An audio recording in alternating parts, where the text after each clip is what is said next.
പക്ഷേ മല്ലിക പണിക്കർ പറഞ്ഞൊരു വീടുണ്ട്, അല്ലെങ്കിൽ നിങ്ങൾക്ക് ഇട്ടൊരു പേരുണ്ട്, അക്കട പക്കട. അത് വളരെ മോശമായിട്ടുള്ളൊരു വേർഡിങ്സ് അല്ലേ. ഈ പണിക്കേഴ്സ് രണ്ടുപേരുള്ളത് കൊണ്ടാണോ അതിരിച്ച് അങ്ങനെ ഒരു വീഡിയോ ഇട്ടത്? ഈ ചാന്തുപൊട്ട്, കുണ്ടൻ, പെണ്ണാച്ചി, പെണ്ണാളൻ, 9 താഴെ സർജറി ചെയ്താൽ സ്ത്രീയാവാൻ പറ്റുമോ?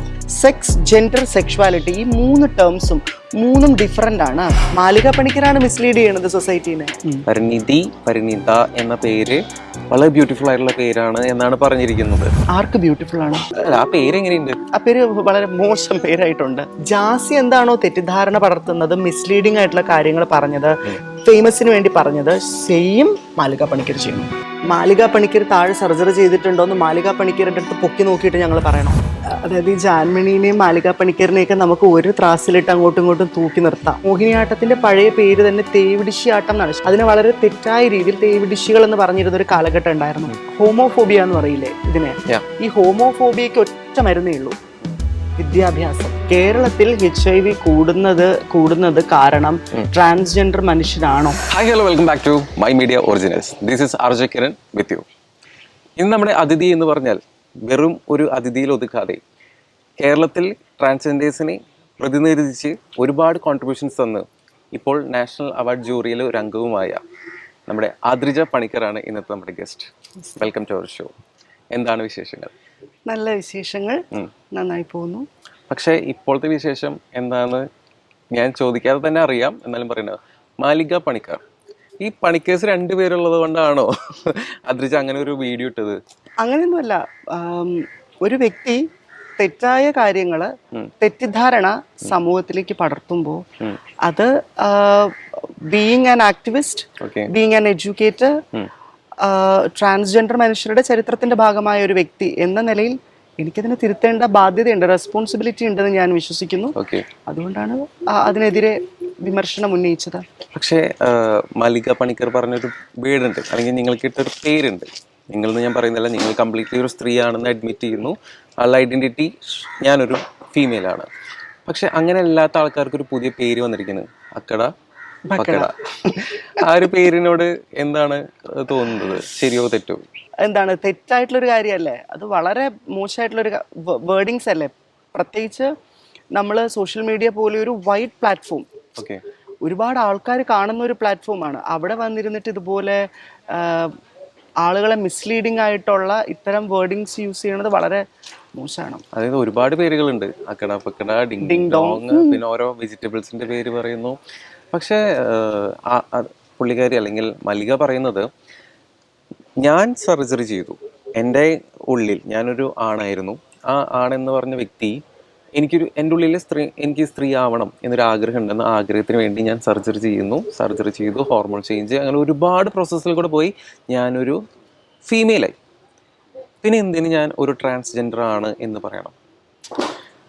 അതായത് നമ്മുടെ same thing you have done.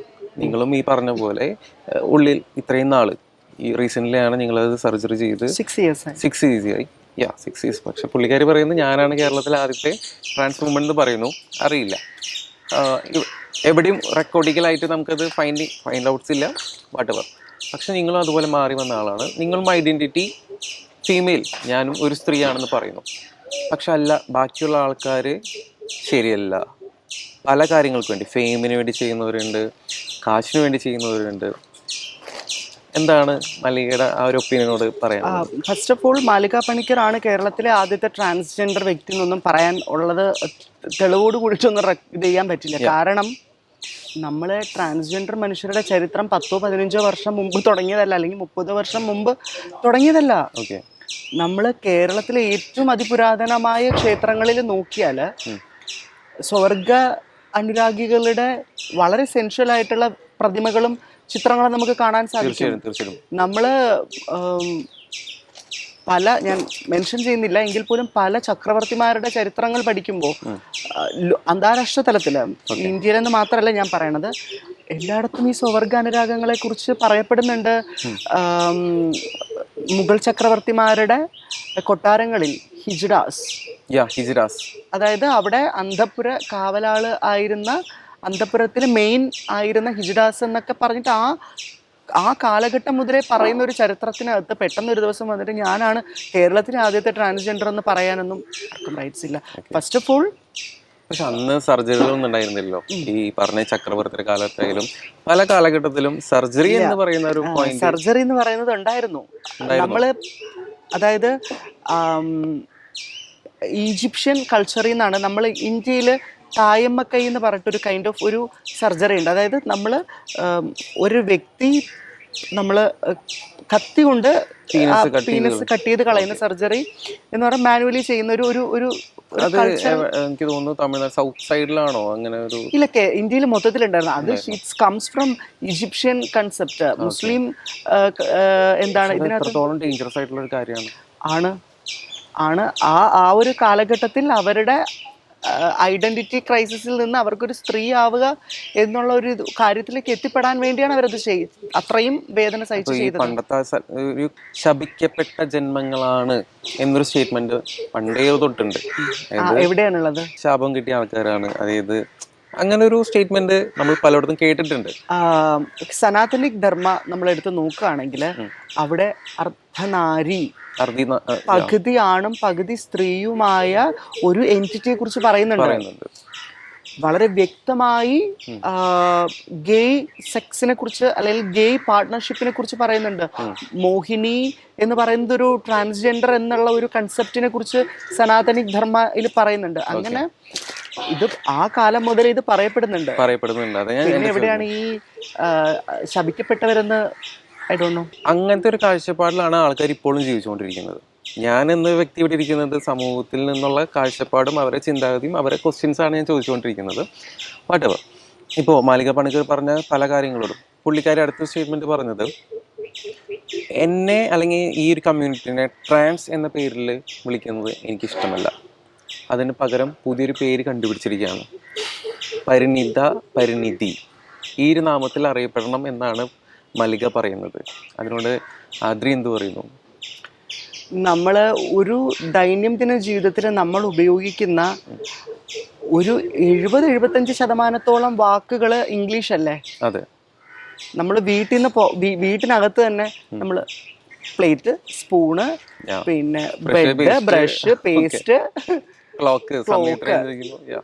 നമ്മൾ മൊബൈല്, നമ്മുടെ ദൈനംദിന ജീവിതത്തിന്റെ ഭാഗമായ മൊബൈൽ, ഫോണ്, ഇങ്ങനെ എല്ലാം ഇംഗ്ലീഷ് വാക്കുകളല്ലേ തന്നെയല്ലേ നമ്മൾ ഉപയോഗിക്കുന്നത്. ആരും ഘടികാരമെന്നോ പറയാറില്ല, വൈദ്യുത നിക്ഷേപണ സ്വിച്ച് പറയാറില്ല. അപ്പോ നമ്മൾ ബസ് എല്ലാം നമ്മൾ ഇംഗ്ലീഷ് വാക്കാണ് ഉപയോഗിക്കുന്നത്. നമ്മൾ ഇതിന്റെ മലയാള വാക്കുകളെ അന്വേഷിച്ച് നമ്മളാരും പോവാറുമില്ല, നമ്മളാരും അത് ഉപയോഗിക്കുന്നുമില്ല. കാര്യം നമ്മുടെ ദൈനംദിന ജീവിതത്തിന്റെ ഭാഗമായ ഒരു കാര്യമാണ്. അതുപോലെയാണ് ഈ ട്രാൻസ്ജെൻഡർ, ട്രാൻസ്ഹ്യൂമൻ, മെൻ എന്നൊക്കെ പറയുന്ന വാക്കുകൾ. മല്ലിക പറയുന്നത് പരിണിത എന്ന പേര് വളരെ ബ്യൂട്ടിഫുൾ ആയിട്ടുള്ള പേരാണ് എന്നാണ് പറഞ്ഞിരിക്കുന്നത്. ആർക്ക് ബ്യൂട്ടിഫുൾ ആണ് എന്ന് പറയുന്നു. ആ ഒരു പേരിൽ അറിയട്ടെ, നമ്മൾ ഗവൺമെന്റ് അത് അംഗീകരിക്കട്ടെ എന്നുള്ള ഒരു സ്റ്റേറ്റ്മെന്റ് ആണ് പറഞ്ഞിരിക്കുന്നത്. ഞാൻ പറയാം, അതായത് ഷീസ് ആ പേര് എങ്ങനെയുണ്ട്? ആ പേര് വളരെ മോശം പേരായിട്ടുണ്ട്. എന്തുകൊണ്ട്? പരിണിതി. നിങ്ങൾ നോക്കുമ്പോൾ തമിഴ്നാട്ടിൽ തിരുനമ്പി എന്നാണ് ട്രാൻസ്ജെൻഡർ മനുഷ്യർ. മല്ലിക പറഞ്ഞതാണ്, തമിഴ്നാട്ടിലായാലും വേറെ ഇത് പോയാലും വേറെ ഭാഷ എടുത്തു നോക്കിയാലും അങ്ങനെ ഒരു നാമമുണ്ട് അവർക്ക്. മലയാളത്തിൽ എന്തുകൊണ്ടില്ല? അതാണ് ചോദ്യം. മലയാളത്തിൽ ഇപ്പൊ അങ്ങനെ ഒരു പേര് വരണം എന്നുള്ളത് ആരുടെ നിർബന്ധമാണ്? അങ്ങനെ ഒരു ആഗ്രഹം ചിലപ്പോൾ ട്രാൻസ്ജെൻഡർ കമ്മ്യൂണിറ്റിയിലുള്ള ആൾക്കാർക്ക് ഉണ്ടാവില്ല. ആർക്കാണുള്ളത് അറിയില്ല. അതായത് മാലിക പണിക്കർ ശ്രമിക്കുന്നത് എന്താണെന്നറിയാമോ? പത്മശ്രീ നർത്തകി നട്ടരാജ് ഭരതനാട്യം എക്സ്പെർട്ട് ആണ്, ലൈക്ക് ഒരു ഗുരു തുല്യ എന്നൊക്കെ പറയാം. അപ്പൊ അവരാണ് ഈ തമിഴ്നാട്ടില് ഈ തിരുനങ്കി എന്ന വാക്ക് കൊണ്ടുവന്നത്. ഇവര് മാലിക പണിക്കർ ഇസ് ലൈക്ക് അതിനെ കോപ്പി ചെയ്യുന്നത് പോലെയാണ് എനിക്ക് തോന്നുന്നത്. ഇതൊക്കെ കാണുമ്പോൾ നമ്മൾ പരാത ജീവികളെ പോലെ സ്വന്തമായി ഒന്നും ഇല്ലാണ്ട് വരുമ്പോഴത്തേക്ക് നമ്മൾ മറ്റുള്ളവരിൽ നിന്ന് മറ്റുള്ളവരുടെ തോളിൽ ചാരി ചന്ദനം ചാരിയ ചന്ദനം മണക്കും എന്ന് പറഞ്ഞ കണക്ക് ജാസിയെ ചാരിയ ജാസി മണക്കും എന്ന് പറയുന്നത് പോലെ ഒരു പരിപാടിയാണ് ഈ ചെയ്യുന്നത്. അപ്പൊ തമിഴിൽ കോൺട്രിബ്യൂട്ട് ചെയ്ത പോലെ മലയാളത്തിലും കോൺട്രിബ്യൂഷൻ വരണ്ടേ? കോൺട്രിബ്യൂട്ട് ചെയ്യട്ടെ, നമുക്ക് നോക്കാം അത് ആരൊക്കെ അക്സെപ്റ്റ് ചെയ്യുന്നു, എവിടെയൊക്കെ അക്സെപ്റ്റൻസ് അതിന് കിട്ടുന്നു നോക്കാം. കോൺട്രിബ്യൂട്ട് ചെയ്യട്ടെ, അതിനൊന്നും ഇപ്പം ആർക്കും തടസ്സമില്ലല്ലോ. പക്ഷേ നാളെ ഗവൺമെന്റ് ഇത് അപ്രൂവ് ചെയ്താൽ അപ്രൂവ് ചെയ്യട്ടെ. അപ്പോൾ അനുകൂലിക്കോ? ഇപ്പൊ ഓൾറെഡി അതിനെ എഗെയിൻസ്റ്റ് ആദ്രി പറയുന്നു. നാളെ അത് ഗവൺമെന്റ് അപ്രൂവ് ചെയ്യാണ്, ഇന്ന പേര് പരിണിതി എന്ന പേര് ഗവൺമെന്റ് അപ്രൂവ് ചെയ്യാണ്, മലയ്ക്ക് ചെറിയൊരു അവാർഡ് കൊടുക്കാണ്, ചെറുതായിട്ട് കുശുമ്പ് കുത്തു. എന്തിന്? ഓക്കെ, അത്രയും അക്സെപ്റ്റ് ചെയ്യും, ഉറപ്പായിട്ടും അക്സെപ്റ്റ് ചെയ്യും. ഇപ്പൊ കറന്റ്ലി ട്രാൻസ്ജെൻഡർ എന്ന പേരിന് എന്തെങ്കിലും ഒരു കുറവുണ്ട്, അതുകൊണ്ട് അതിന് പകരം ഒരു ബദൽ പേര് വേണം എന്നുള്ള ഒരു സാഹചര്യം ഇപ്പോൾ നിലവിൽ നിലനിൽക്കുന്നില്ല. ഓക്കെ, അപ്പോൾ അതിനൊരു പേര് വരുന്നു, അത് എല്ലാവരാലും അക്സെപ്റ്റ് ചെയ്യപ്പെടുന്നു, അത് സർക്കാർ തലത്തിൽ അക്സെപ്റ്റ് ചെയ്യപ്പെടുന്നു, അതിന് മാലിക പണിക്കറിന് അതിൽ അവാർഡോ എന്താ നമുക്ക് സന്തോഷമാണ്, നമ്മളത് അക്സെപ്റ്റ് ചെയ്യും. നമ്മൾ അവർക്കെതിരല്ല. കിരൺ മനസ്സിലാക്കണം, അല്ലെങ്കിൽ എന്നെ കണ്ടിരിക്കുന്നവർ മനസ്സിലാക്കണം, മാലിക പണിക്കർ എന്ന വ്യക്തിക്കെതിരല്ല. As an artist I respect Har.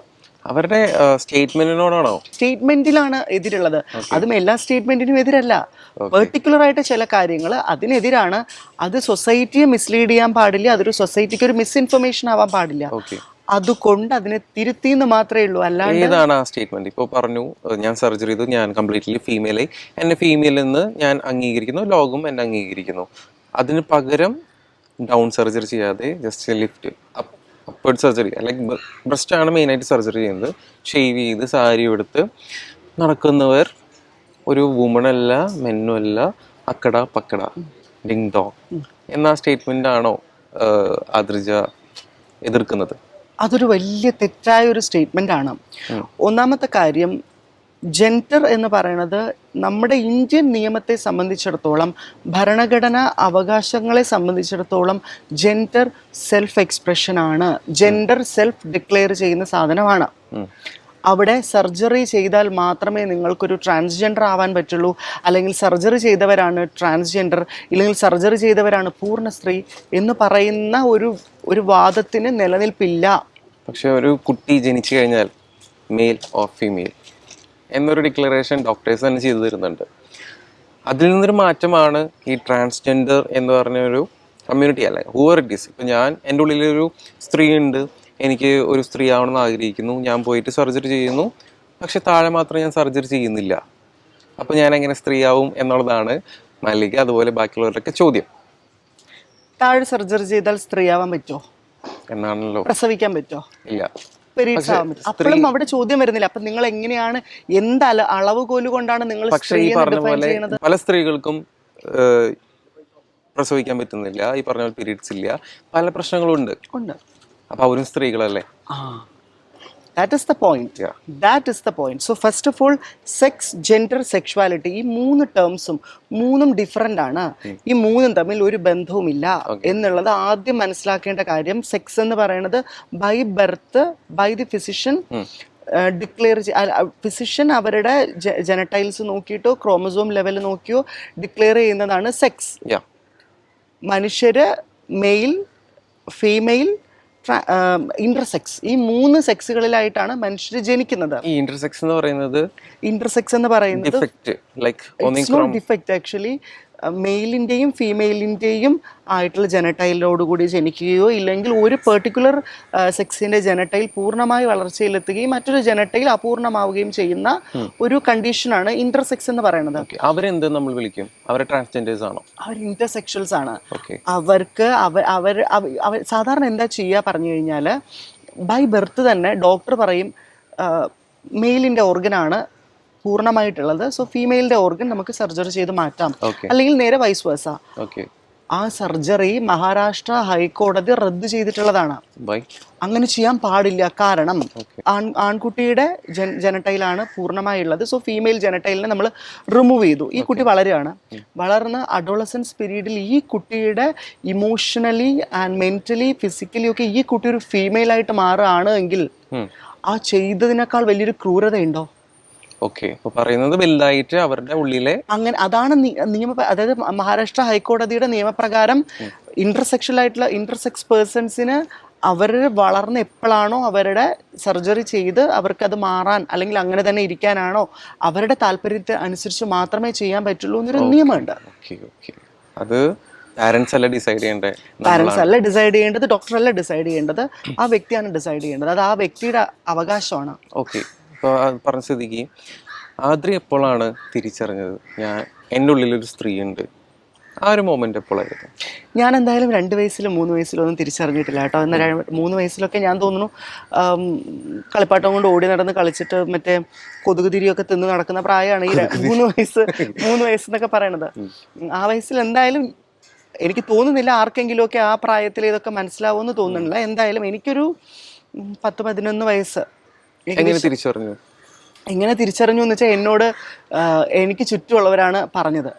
എനിക്ക് ചുറ്റുമുള്ളവരെന്ന് പറഞ്ഞാൽ നമ്മൾ ചിലപ്പോൾ ഒരു അതായത് ഫീമെയിൽസ് മാത്രമുള്ളൊരു കൂട്ടത്തിൽ അല്ല, ഞാൻ വളരെ സാധാരണ രീതിയിൽ എല്ലാ കുട്ടികളെയും പോലെ എൻ്റെ വീട്ടുകാർ എന്നെ എങ്ങനെയാണോ വളർത്തിയത് അതുപോലെ വളർന്ന ഒരു സാധാരണ കുട്ടിയായിരുന്നു. എൻ്റെ ചുറ്റുമുള്ളവരാണ് പറഞ്ഞത് നിനക്ക് നീ പെണ്ണുങ്ങളെ പോലെയാ നടക്കണത്, നീ പെണ്ണുങ്ങളെ പോലെയാ സംസാരിക്കണതെന്ന് എന്നോട് ആദ്യം പറഞ്ഞത് ഇവരാണ്. പക്ഷെ അവർ പറഞ്ഞില്ലായിരുന്നെങ്കിൽ മാറുമായിരുന്നു. ചുറ്റിനും ഫ്രണ്ട്സ് ബുള്ളി ചെയ്യുന്നു, ക്ലാസ്മേറ്റ്സ് ബുള്ളി ചെയ്യുന്നു, ഒരു ട്രോമറ്റൈസ്ഡ് ആയിട്ടുള്ളൊരു ചൈൽഡ്ഹുഡാണ്. അപ്പോൾ നമുക്കറിയില്ലല്ലോ. ഞാൻ അമ്പലത്തിൽ പോയി പ്രാർത്ഥിച്ചിട്ടുണ്ട്. അതായത് ദൈവമേ എനിക്ക് എന്താണ് ഇങ്ങനെ, ഞാൻ എന്താണ് ഇങ്ങനെ ഇരിക്കണത്, ഞാനെന്താ ഇങ്ങനെ നടക്കണത്, ഞാനെന്താ ഇങ്ങനെ സംസാരിക്കണത്, എന്നെ എന്താ ഇങ്ങനെ കളിയാക്കണത് എന്നൊക്കെ പറഞ്ഞിട്ട് ഞാൻ പോയി അമ്പലത്തിൽ പോയി പ്രാർത്ഥിച്ചിട്ടുണ്ട്. എന്നെ നേർവഴിക്ക് നടത്തണം എന്നൊക്കെ പറഞ്ഞിട്ട്. എന്നെ ശരിക്കും ആൺകുട്ടീനെ പോലെ വേണ്ടേ? അപ്പം നമുക്കറിയില്ലല്ലോ. 10 വയസ്സ് 8, 9, 10 വയസ്സ് ആ ഒരു പ്രായമാണ്. അപ്പൊ ഇതിനെ തെറ്റിദ്ധാരണ പടർത്തുന്ന കുറച്ച് ആൾക്കാർ അവിടെ പുറത്തുണ്ട്. അതിനെ ക്ലിയർ ചെയ്യാം. അതായത് ഈ ഒരു ജെൻഡർ ഡിസ്ഫോറിയ ഒരു mental illness and behavioural disorder ആയിട്ട് കണ്ടിരുന്ന ഒരു കാലഘട്ടത്തിൽ നിന്ന് അത് 2013 DSM-11 എന്ന് പറയും. അതായത് diagnostic and statistical manual of mental. അതായത് മാനസികാരോഗ്യപരമായ കാര്യങ്ങളെ നിർണ്ണയിക്കുന്ന വലിയൊരു സംഘം ഡോക്ടേഴ്സ് അടങ്ങുന്ന ഒരു DSM-11 എന്ന് പറയുന്ന 11th റിവിഷനിൽ വരുന്ന ഒരു പ്രബന്ധം ഇതൊരു മെന്റൽ ഡിസോർഡർ അല്ല എന്ന് കൃത്യമായി തെളിവുകൾ സഹിതം തെളിയിച്ചു. അത് കഴിഞ്ഞ് ലോകാരോഗ്യ സംഘടന WHO ICD-11 അതായത് identification and classification of disease എന്ന് പറഞ്ഞിട്ട് അതിൻ്റെ 11th റിവിഷനിൽ ഇത് ഒരു തരത്തിലും ഒരു മെന്റൽ ഇൽനെസ് അല്ല എന്ന് ലോകാരോഗ്യ സംഘടനയാണ്. നമ്മൾ പറയണല്ല കേട്ടോ, WHO ആണ്. അത് കൃത്യമായ തെളിവുകൾ സഹിതം ആ WHO-യുടെ എന്താണ് സ്റ്റേറ്റ്മെന്റ്, അവരുടെ തെളിവ് സഹിതമുള്ള സ്റ്റേറ്റ്മെന്റിനെ അക്സെപ്റ്റ് ചെയ്യാത്ത കുറച്ച് പേര് അവിടെ പറയുന്നുണ്ട് ഇത് മെന്റൽ ഇൽനെസ് ആണെന്ന്. So I'm just clarifying. Malika Panicker പറഞ്ഞ പോലെ മാലിക പറഞ്ഞതു ജാസിനെ പറ്റിയിട്ട് ഒരുപാട് കാര്യങ്ങൾ പറഞ്ഞു. ശരിയോ തെറ്റോ? ജാസി സോഷ്യൽ മീഡിയ യൂസ് ചെയ്യുന്നത് രീതിയും അല്ലെങ്കിൽ ജാസി എന്ന വ്യക്തി സോഷ്യൽ മീഡിയയിലൂടെ പുറത്തേക്ക് വിടുന്ന കാര്യങ്ങളും ഒരുപാട് തെറ്റിദ്ധാരണകൾ സെയിം ഈ മാലിക പണിക്കരുടെ പറയുന്ന കാര്യങ്ങൾ പോലെ തെറ്റിദ്ധാരണ പടർത്തുന്ന കാര്യങ്ങളാണ്. അതിനോട് കൃത്യമായി വിമർശനമുണ്ട്. അതെ, തീർച്ചയായും വിമർശനമുണ്ട്. പക്ഷേ ഏത് കാര്യത്തിലാണ് സപ്പോർട്ട് ചെയ്യുന്നത്? ഒന്നാമത്തെ കാര്യം, ജാസിക്ക് ഒരു ഗുഡ് ക്വാളിറ്റി എന്ന് ഞാൻ മനസ്സിലാക്കിയത്, ഒരു തെറ്റായ ഒരു കാര്യം പറഞ്ഞു, അത് വിമർശിക്കപ്പെട്ടു സോഷ്യൽ മീഡിയയിലൂടെ, അതിന് വലിയൊരു വിമർശനം നേരിടേണ്ടി വന്നു എന്ന് വെക്കുക. നെക്സ്റ്റ് ഇന്റർവ്യൂവിൽ ജാസി അത് വന്ന് തൻ്റെ തെറ്റ് മനസ്സിലാക്കി ക്ഷമ പറയുകയും ആ തെറ്റിനെ തിരുത്തുകയും ചെയ്യുന്നത് നമ്മൾ സ്ഥിരം കാണുന്നൊരു കാര്യമാണ്. ഓക്കെ, അതൊരു ഗുഡ് ക്വാളിറ്റി ആണെന്നിരിക്കെ തന്നെ ജാസി പറയുന്ന കാര്യങ്ങളിലെ തെറ്റുകളെ വിമർശിക്കുകയും അതിന് എതിരായിരിക്കുകയും തന്നെ ജാസി പറഞ്ഞതിനകത്തുള്ള തെറ്റായ കാര്യങ്ങളെ വിമർശിക്കാൻ മാലിക പണിക്കർക്ക് എന്നല്ല ആർക്കും അവകാശമുണ്ട്. പക്ഷേ ജാസിയുടെ ജെൻഡർ ഐഡന്റിറ്റിയെ ചോദ്യം ചെയ്യാനോ, ജാസിയുടെ സെക്ഷുവാലിറ്റീനെ ചോദ്യം ചെയ്യാനോ, ജാസി സർജറി ചെയ്തോ ഇല്ലയോ എന്നുള്ള കാര്യങ്ങൾ പറയാനോ, ഇല്ലെങ്കിൽ ജാസി ആഷി റിലേഷൻഷിപ്പിനകത്ത് ആരാണ് ഭർത്താവ്, ആരാണ് ഭാര്യ, ഒക്കെ ചോദിക്കാൻ ഒന്നും മാലിക പണിക്കർക്ക് അവകാശമില്ല. വളരെ വൾഗറായി വളരെ തെറ്റായ രീതിയിൽ ഓക്കെ മാലിക പണിക്കർ അവരുടെ സെക്ഷുവാലിറ്റിനെയും ജെൻഡറിനെയും ഒക്കെ ചോദ്യം ചെയ്തുകൊണ്ട് ഉന്നയിച്ച കാര്യങ്ങൾ തെറ്റാണ്. ഓക്കെ അത് വിമർശനത്തിന് വിധേയമാക്കപ്പെടണം. ആ വിമർശനമാണ് ഞാൻ എൻ്റെ വീഡിയോയിലൂടെ ചെയ്തത്. ഓക്കെ. ഈ പറഞ്ഞ പോലെ ജാസി എന്ന് പറഞ്ഞ വ്യക്തി, ജാസി പണ്ട് ദുബായിലായിരുന്നു. ദുബായിൽ പോയവർക്ക് അറിയാം ജാസിനെ പറ്റിയിട്ട്. പക്ഷെ ദുബായ് ഗവൺമെന്റ് ജാസിനെ ബാൻ ചെയ്തു. ജാസിനെ മാത്രമല്ല, അശ്വിനെ. അങ്ങനെ അവരിവിടെ നാട്ടിൽ വന്നു. ഒരു സുപ്രഭാതത്തിൽ ഒരു വീഡിയോ ഇട്ടു. അവിടെ ചെയ്ത വീഡിയോസ് തന്നെ ഇവിടെ വന്നിട്ട് അത് അവർ ഇൻസ്റ്റാഗ്രാമിൽ അല്ലെങ്കിൽ പല രീതിയിലും ടിക്ടോക്ക് എന്ന രീതിയിലൊക്കെ വീഡിയോസ് വന്ന് അത് വൈറലായി. പിന്നെ സോഷ്യൽ മീഡിയയിൽ ഇൻ്റർവ്യൂവിന് വന്നു. പിന്നീടാണ് ജാസി ഞാൻ മാറാം, ഞാനൊരു ഫീമെയിൽ എന്നൊരു കാറ്റഗറിയിലേക്ക്, അതുവരെ ഷർട്ടും ജീൻസും ടീഷർട്ട് ഒരു മെൻ ഡ്രസ്സ് ചെയ്യുന്ന പോലെ ഡ്രസ്സ് ചെയ്തിട്ട് പെട്ടെന്ന് സുപ്രഭാതത്തിൽ ഫെയിം കണ്ടപ്പോഴാണോ മാറിയത്? അതിനെക്കുറിച്ചൊന്നും വിമർശിക്കാനോ അതിനെക്കുറിച്ച് പറയാനൊന്നും നമുക്ക് ഒരു റൈറ്റ്സും ഇല്ല. ആക്ച്വലി ഒരാളുടെ ജെൻഡർ ഐഡൻറ്റിറ്റി തൻ്റെ ജെൻഡർ എന്താണ് എന്ന് റിവീൽ ചെയ്യുന്നത് എപ്പോഴാണ്, എങ്ങനെയാണ്, ഏത് രീതിയിലാണെന്നൊന്നും നമുക്ക് പറയാൻ അവകാശമില്ല. ഈ പറയുന്ന മാലിക പണിക്കറും ഈ നിങ്ങളുടെ മുന്നിൽ നിൽക്കുന്ന അദ്രിജയും ഒക്കെ ഒരു സമയത്ത് ഇതേപോലെ ഒരു മെയിൽ ഐഡന്റിറ്റിയിൽ ജീവിക്കുകയും ഈ പറഞ്ഞ പോലെ ഷർട്ടും പാൻറ്റും ഇട്ട് നടന്നൊരു വ്യക്തികളാണ്. ഞങ്ങൾ ഞങ്ങളുടെ ജെൻഡർ ഐഡന്റിറ്റി മനസ്സിലാക്കി ഞങ്ങൾ അതിലേക്ക് പുറത്തു വരികയും കൃത്യമായ ഹോർമോൺ ട്രീറ്റ്മെന്റ് കാര്യങ്ങളൊക്കെ ഉണ്ടായിരുന്നു. അതിലെ കൂടി എന്നിട്ടാണ് സ്ത്രീ ആയിരുന്നത്. പക്ഷെ അതാവാത്ത പക്ഷം ജാസിനെ പറ്റി മാലിക പറഞ്ഞതിൽ ഇല്ല. അതാണ് ഒരു മിസ്ഇൻഫർമേഷൻ എന്ന് പറയണത്. ഇപ്പോൾ ഞാനും മാലിക പണിക്കരും അല്ലെങ്കിൽ നമുക്ക് നോക്കാം കുറച്ച് പേരും എന്ന് വിചാരിക്കാം. ഞങ്ങൾ ഹോർമോൺ ട്രീറ്റ്മെന്റ് ചെയ്തു, സർജറികൾ ചെയ്തു, അത് ചെയ്തു, ഇത് ചെയ്തു എന്ന് പറയുമ്പോഴും ജാസി ഇതൊന്നും ചെയ്തില്ല എന്ന് പറയുമ്പോഴും ജാസിക്ക് തന്നെ ഒരു ട്രാൻസ്ജെൻഡർ ആയിട്ട് ഐഡന്റിഫൈ ചെയ്യാനും അല്ലെങ്കിൽ ജാസിക്ക് തന്നെ ഒരു ഫീമെയിലായി ഐഡന്റിഫൈ ചെയ്യാനുമുള്ള അവകാശമുണ്ട്. അത് നിയമപരമായി വരുമ്പോൾ അതിൻ്റെതായ ഫോർമാലിറ്റീസ് ഉണ്ട്. മാലിക പണിക്കർ പറഞ്ഞത്, അതും മാലിക പണിക്കർ ഒരു തെറ്റായ കാര്യമാണ് പറഞ്ഞത്. അതായത് ഞാനൊരു പെണ്ണാണെന്ന് പറഞ്ഞാൽ ഉടനെ ഒരു സർട്ടിഫിക്കറ്റ് അടിച്ചു കൊടുക്കുന്നു. This is what she said. അങ്ങനെയല്ല, കൃത്യമായ ഫോർമാലിറ്റീസ് ഉണ്ട്. ആ ഫോർമാലിറ്റീസിലൂടെ പോയാൽ മാത്രമേ നിങ്ങൾക്കൊരു ട്രാൻസ്ജെൻഡർ ഐഡന്റിറ്റി കാർഡ് കിട്ടുള്ളൂ. നമ്മൾ അഫിഡവിറ്റ് കോടതിയിൽ സമർപ്പിക്കുന്നതിലൂടെയാണ് നമുക്ക് നമ്മുടെ ജെൻഡർ ഫസ്റ്റായിട്ട് നമ്മളത് റിവീൽ ചെയ്യണത്. നിയമപരമായി നമ്മളൊരു അഫിഡവിറ്റിന്റെ വാല്യൂ എന്താണെന്ന് കിരണിന് ഞാൻ പറഞ്ഞു തരണ്ട. കോടതിയിൽ സമർപ്പിക്കുന്ന അഫിഡവിറ്റ് അങ്ങനെ സമർപ്പിച്ച ആ ഒരു ഫോർമാലിറ്റിയിലൂടെ കടന്നാണ് നമ്മൾ ഒഫീഷ്യലി അല്ലെങ്കിൽ നിയമപരമായിട്ട് നമ്മൾ നമ്മുടെ ജെൻഡറിനെ റിവീൽ ചെയ്യണത്. പ്രോപ്പർ ചാനൽ അതില്ലാത്തതുകൊണ്ടാണ് ഈ ഒരു പ്രശ്നങ്ങളൊക്കെ വരുന്നത്. അത് ഇല്ലാത്തത് കൊണ്ട് എന്ന് പറയുമ്പോൾ അത് ജാസി ചെയ്തോ ഇല്ലയോ നമുക്കറിയോ? ജാസി ട്രാൻസ്ജെൻഡർ ഐഡന്റിറ്റി തെളിയിക്കണോ വേണ്ടയോ എന്നൊക്കെ ഉള്ളത് ജാസിയുടെ മാത്രം കാര്യമാണ്. അൺടിൽ ഓർ അൺലെസ് ജാസി നിയമപരമായിട്ട് അതിന് ഉത്തരം പറയേണ്ട ഒരു സാഹചര്യം ഉണ്ടായാൽ ജാസിയോട് പോലീസ് അല്ലെങ്കിൽ കോടതി ചോദിക്കുകയാണ്, ജാസി കൃത്യമായി തെളിവ് സഹിതം ജാസിയുടെ ജെൻഡർ തെളിയിക്കണം എന്ന് പറഞ്ഞാൽ മാത്രമേ ജാസിക്ക് അത് തെളിയിക്കേണ്ട ആവശ്യമുള്ളൂ. അത് തെളിയിക്കേണ്ട ആവശ്യമില്ല. പക്ഷെ ജാസി പറഞ്ഞ വ്യക്തി ഇപ്പോൾ ഹെയ്തി സാദിയായിട്ട് ഞാൻ സംസാരിക്കാറുണ്ട്. ഹെയ്തി സാദിയായിട്ട് ഞാൻ സംസാരിച്ചിട്ട് ഇൻ്റർവ്യൂ എടുത്തിട്ടുണ്ട്. അപ്പോൾ ആ ഒരു ടൈമിൽ ജാസി കംപ്ലീറ്റ്ലി ചേഞ്ച് ചെയ്യാൻ പോവുകയാണ് എന്ന് ജാസി തന്നെ പറഞ്ഞിരുന്നു ഒരു ടൈമിൽ. ജാസി ഞാൻ മാറാണ്, ഞാൻ ഇനി മുതൽ ഒരു സ്ത്രീ ആവാൻ പോകുന്നു എന്ന് പറഞ്ഞ് കുറച്ചൊക്കെ സർജറീസ് ചെയ്തു, കുറച്ചൊക്കെ ഹോർമോൺസും കാര്യങ്ങളൊക്കെ ചെയ്തു. പക്ഷേ ഡൗൺ സർജറി ചെയ്യാൻ പോകുന്നു എന്ന് പറഞ്ഞിട്ട് അത് വേണ്ട, ഞാൻ ചെയ്യുന്നില്ല എന്ന് പറഞ്ഞ് ബാക്ക് ഓഫ് ചെയ്തു വന്നു. അതിനുവേണ്ടി എന്താ പറയാനുള്ളത്? അവരുടെ ചോയ്സാണ്. അത് വളരെ സ്റ്റേറ്റ്മെൻ്റ് ആയിട്ട് തന്നെ പറയാണ്. സർജറി ചെയ്യുന്നതും ചെയ്യാണ്ടിരിക്കുന്നതും അവരുടെ ഇഷ്ടമാണ്, അവരുടെ താല്പര്യമാണ്. പക്ഷെ പേടി കൊണ്ടാണോ ബാക്ക് ഓഫ് ചെയ്തത്? എന്തോ ആയിക്കൊള്ളട്ടെ, പേടിയായിക്കൊള്ളട്ടെ, അല്ലെങ്കിൽ സർജറി ചെയ്യാനുള്ള സാമ്പത്തിക ബുദ്ധിമുട്ടായിക്കൊള്ളട്ടെ, അല്ലെങ്കിൽ സർജറി ചെയ്യാനുള്ള താല്പര്യമില്ലായ്മ ആയിക്കൊള്ളട്ടെ, എന്തോ ആയിക്കൊള്ളട്ടെ, അത് നമ്മുടെ കൺസേണേ അല്ല. പക്ഷേ ജാസി കിരണിനോ അദ്രിജയ്ക്കോ മാലിക പണിക്കറിനോ ദ്രോഹം ചെയ്യാണ്ട് ജാസിയുടേതായ ജീവിതം ജീവിക്കുന്നിടത്തോളം കാലം നമ്മൾ ഇതൊന്നും ബോധപ്പെടാവണ്ട. ജാസിയുടെ ഇഷ്ടത്തിന് ജീവിക്കട്ടെ. മിസ്ലീഡിങ് മാലിക പണിക്കറാണ് മിസ്ലീഡ് ചെയ്യണത് സൊസൈറ്റീനെ. എന്ത് രീതിയിൽ, എന്തുകൊണ്ട് അങ്ങനെ പറഞ്ഞു? എന്ത് രീതിയിലെന്ന് പറഞ്ഞു കഴിഞ്ഞാൽ സർജറി കഴിയാത്തവരെ പൂർണ്ണമായ സ്ത്രീ എന്ന് പറയാൻ പറ്റില്ല. അവരെങ്ങനെയാണ് പൂർണ്ണമായ സ്ത്രീ എന്ന് പറയുക? ദിസ് സ്റ്റേറ്റ്മെന്റ്, അക്കടാ ബക്കട സ്റ്റേറ്റ്മെന്റ്, ഈ അക്കടാ ബക്കട സ്റ്റേറ്റ്മെന്റ് ഒക്കെ വളരെ കൃത്യമായി പോയിന്റ് ചെയ്യുന്ന ഒരു ജനതയുണ്ട് നമ്മുടെ നാട്ടില്.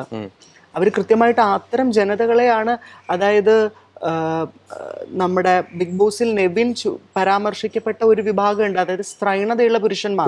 തീർച്ചയായിട്ടും ആ വിഭാഗം മനുഷ്യരെയും തന്നെ കമ്മ്യൂണിറ്റിയായി പുറത്ത് പറയുന്ന ഗെയ് മനുഷ്യരെയും ഇവരെയൊക്കെയാണ് ഇവര് ഈ അക്കട ബക്കട എന്നുള്ള വളരെ മോശം പരാമർശം കൊണ്ട് ഇതൊക്കെ തെറ്റാണ്. അവിടെ ഒരു ക്ലാരിറ്റി ഉണ്ട്. മല്ലിക പറയുന്നത് മുകളിൽ മാത്രം സർജറി ചെയ്യും, താഴെ സർജറി ചെയ്യാതെ പെനീസ് വെച്ച് നടക്കുന്ന പല രീതിയിൽ നടക്കുന്ന ആൾക്കാരെയാണ് അക്കടപ്പക്കട എന്ന് വിളിച്ചിരിക്കുന്നത്. മുകളില് മാലിക പണിക്കർ താഴെ സർജറി ചെയ്തിട്ടുണ്ടോന്ന് മാലിക പണിക്കരുടെ അടുത്ത് പൊക്കി നോക്കിയിട്ട് ഞങ്ങൾ പറയണോ? സർട്ടിഫിക്കേഷൻ, ഈ പറഞ്ഞ തെളിവുകൾ, അത് സർട്ടിഫിക്കറ്റ് നമുക്ക് എനിക്ക് കാണിച്ചു തന്നിട്ടില്ല. മാലിക പണിക്കരുടെ സർജറി സർട്ടിഫിക്കറ്റ് ഞാൻ കണ്ടിട്ടില്ല. ഞാൻ പറയണം, മാലിക പണിക്കർ മുകളിൽ ബ്രസ്റ്റ് വെച്ചിട്ട് താഴെ പെനിസുമായിട്ട് നടക്കുന്ന ഒരു അക്കടാ ബക്കടയാണെന്ന് പറയാൻ എനിക്ക് അവകാശമുണ്ടോ? കിരണിന് അവകാശമുണ്ടോ? ആർക്കെങ്കിലും അവകാശമുണ്ടോ? ആ അവകാശം ഇല്ല. ബ്രസ്റ്റ് സർജറി ചെയ്യട്ടെ, സർജറി ചെയ്യാതിരിക്കട്ടെ, 2 സർജറി എന്തും ആയിക്കൊള്ളട്ടെ, അവർക്ക് അവരുടെ ഇഷ്ടത്തിന് ബാക്കിയുള്ളവരെ ദ്രോഹിക്കാതെ ജീവിക്കുന്ന രാജ്യത്തെ നിയമങ്ങൾക്കനുസരിച്ച് നല്ല രീതിയിൽ അവർക്ക് ജീവിക്കാൻ പറ്റും. നല്ല രീതിയിൽ എന്നല്ല ഉദ്ദേശിക്കുന്നത്, എന്ന് വെച്ചാൽ അവർക്ക് ജീവിക്കാനുള്ള അവകാശം ഉണ്ട് ഇവിടെ. പക്ഷെ ഇത് നമ്മുടെ ഇന്ത്യയിൽ മാത്രമേ നടക്കുള്ളൂ. അതായത് നമ്മുടെ ലോകത്തിലെ 3-2 രാജ്യങ്ങൾ അക്സെപ്റ്റ് ചെയ്തിരിക്കുന്ന കാര്യമാണിത്. അവിടെ നിയമസാധ്യതകളുണ്ട്. അല്ല, 3-2 എന്ന് പറഞ്ഞാൽ 3 ഭാഗത്തിൽ 2 രാജ്യങ്ങൾ എന്നാ പറയുന്നത്. ഇത് അക്സെപ്റ്റ് ചെയ്തിട്ടുള്ള കാര്യം 67 കൺട്രീസ് ആണ്. ഈ 67 കൺട്രീസിലും മെജോറിറ്റി കൺട്രീസ്, മുഴുവനായ കൺട്രീസും ഇസ്ലാമിക് കൺട്രീസ് ആണ്. അത് കാരണം എന്താ വെച്ചാൽ അവരുടെ കൾച്ചർ അല്ലെങ്കിൽ അവരുടെ സ്പിരിച്വൽ ആയിട്ടുള്ള മതപരമായ കാരണങ്ങൾ കൊണ്ടിട്ടാണ് അവിടെ അത് നിരോധിക്കപ്പെട്ടിട്ടുള്ളത്. എങ്കിലും അവിടെയും അങ്ങനെയുള്ള മനുഷ്യർ ജീവിക്കുന്നുണ്ട്. പക്ഷെ ട്രാൻസ്ജെൻഡർ ആയിട്ട് നടക്കുന്നില്ലല്ലോ, ഐഡന്റിഫൈ ചെയ്ത് നടക്കാൻ പറ്റില്ല. കാരണം ഈ പറയുന്ന നിയമം അവിടെ എതിരായതുകൊണ്ടാണ്. ഈ 67 രാജ്യങ്ങൾ ഒഴിച്ച് ബാക്കി ഈ വരുന്ന 3-2 രാജ്യങ്ങളും അക്സെപ്റ്റ് ചെയ്താണ്. ഇവിടെ വീഡിയോസ് ഞാൻ കാണാറുണ്ട്, 67 രാജ്യങ്ങൾ ഇതിനെ എതിർക്കുന്നു, 67 രാജ്യങ്ങൾ എതിർക്കുന്നു. ഈ പറയുന്ന അമേരിക്കയിൽ പോലും ഇതിന് ജീവിക്കാനുള്ള എല്ലാ നിയമസാധ്യതകളും ഉണ്ട്, അറിയോ? പക്ഷെ നമുക്ക് പാസ്പോർട്ടിൽ നമുക്കൊരു ഐഡന്റിറ്റി വേണം. ഐഡന്റിറ്റി വേണം. ആ ഐഡന്റിറ്റി മെയിൽ ഓർ ഫീമെയിൽ ഉള്ളൂ അമേരിക്കയില. അല്ല, നമ്മുടെ സ്വന്തം പാസ്പോർട്ടിൽ പോലും ഇല്ല. നമുക്ക് ട്രാൻസ്ജെൻഡർ എന്ന് വെക്കാമല്ലോ. വെക്കാൻ പറ്റും. വെക്കാൻ പറ്റും. അതായത് ഇന്ത്യയിലെ ആദ്യത്തെ ട്രാൻസ്ജെൻഡർ വ്യക്തി പാസ്പോർട്ടിന് വേണ്ടിയിട്ട് ശ്രമിക്കുന്നതും അത് അപ്രൂവ് ആവുന്നതും എൻ്റെ അറിവിൽ പത്മശ്രീ ഡോക്ടർ നർത്തകി നടരാജാണ്. അന്ന് അവർക്ക് പാസ്പോർട്ടിൽ അവർ പ്രൈം മിനിസ്റ്ററിന് ഡയറക്റ്റായി അവർ ഇമെയിൽ അയക്കുകയും അവർ അതിനുവേണ്ടി പരിശ്രമിക്കുകയും ചെയ്തുകൊണ്ട് അവർക്ക് യൂണിറ്റ്, അതായത് നപുംസകം എന്ന് ജെൻഡർ ഐഡന്റിഫൈ ചെയ്തിട്ടാണ് അവർക്ക് ആദ്യത്തെ പാസ്പോർട്ട് കിട്ടുന്നത്. അവിടെ നിന്ന് നമ്മൾ എന്തോരം പ്രോഗ്രസീവായിട്ട് മുന്നേക്ക് പോയി നിങ്ങളൊന്ന് ആലോചിച്ച് നോക്കിക്കേ. നപുംസകം എന്ന് മനുഷ്യരെ പറഞ്ഞിരുന്ന കാലഘട്ടത്തിൽ നിന്ന് എന്തോരം മുന്നിലേക്ക് പോയിട്ടാണ് ഇന്ന് നമ്മൾ നമ്മുടെ ജെൻഡർ നമ്മുടെ ഇഷ്ടത്തിന് ജീവിക്കുക എന്നുള്ള ഒരു നിയമസാധ്യത നേടിയെടുത്തത്.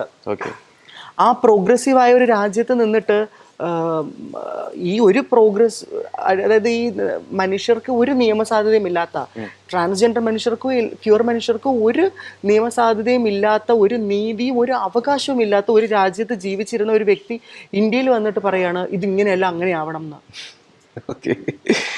ഫൈൻ. ഇപ്പൊ പറഞ്ഞ പോലെ നമ്മൾ കുറച്ച് നേരത്തെ നിവിന്റെ കാര്യം പറഞ്ഞു. നമ്മുടെ ഒരു ഐഡന്റിറ്റി, ഇപ്പോൾ ആദ്യം തന്നെ പറയുന്നത് നമ്മുടെ ഐഡന്റിറ്റി എന്ന് പറയുന്നത് നമ്മൾ സ്വയം വെളിപ്പെടുത്തണം. ഞാൻ മെയിലാണോ, ഫീമെയിലാണോ, ഗേ ആണോ, ലെസ്ബിയൻ ആണോ, വാട്ട് എവർ ഇറ്റ് ഈസ്. പക്ഷേ നിവിൻ ഈ ഒരു വലിയൊരു ബിഗ് ബോസ് ഇപ്പൊ നടന്നുകൊണ്ടിരിക്കുകയാണ്. സീസൺ 7 പോയിക്കൊണ്ടിരിക്കുന്നു. 7 പണികളായിട്ട് നടന്നുകൊണ്ടിരിക്കുന്നു. നിവിൻ എന്ന് പറഞ്ഞ ഒരു വ്യക്തി എവിടെയും എന്താ പറയാ പറഞ്ഞിട്ടില്ല, അതായത് ഞാൻ ഗേ ആണ്, ഞാൻ വാട്ട് എവർ ഇറ്റ് ഈസ്, അതൊന്നും പറഞ്ഞിട്ടില്ല. പക്ഷേ ജാനുമണി ഒരു സ്റ്റേറ്റ്മെന്റ് ഇറക്കിയിരുന്നു ഒരു ഇന്റർവ്യൂവിൽ, ഒരു വീഡിയോയിൽ. നമ്മളെല്ലാവരും കണ്ടതാണ്. ഈ പറഞ്ഞ സോഷ്യൽ മീഡിയ എന്ന് പറയുന്നത്, സോഷ്യൽ മീഡിയ ഒരു അസ്ത്രമാണ്, പവർഫുൾ ആയിട്ടുള്ള ഒരു മീഡിയ. അതെ. അതിൽ വന്നിട്ട് ജാനുമണി പറയാണ് നിവിൻ ഒരു ഗേ ആണ്. എങ്ങനെ പറയാൻ പറ്റും? നേരത്തെ എന്നോട് ചോദിച്ച അതേ ചോദ്യം ഞാൻ തിരിച്ചു ചോദിക്കാണ്. അതായത് ഈ ജാൻമണിനെയും മാലിക പണിക്കറിനെയൊക്കെ നമുക്ക് ഒരു ത്രാസിലിട്ട് അങ്ങോട്ടും ഇങ്ങോട്ടും തൂക്കി നിർത്താം. അത്തരം സ്റ്റേറ്റ്മെന്റുകളാണ് ഇവർ നടത്തിക്കൊണ്ടിരിക്കുന്നത്.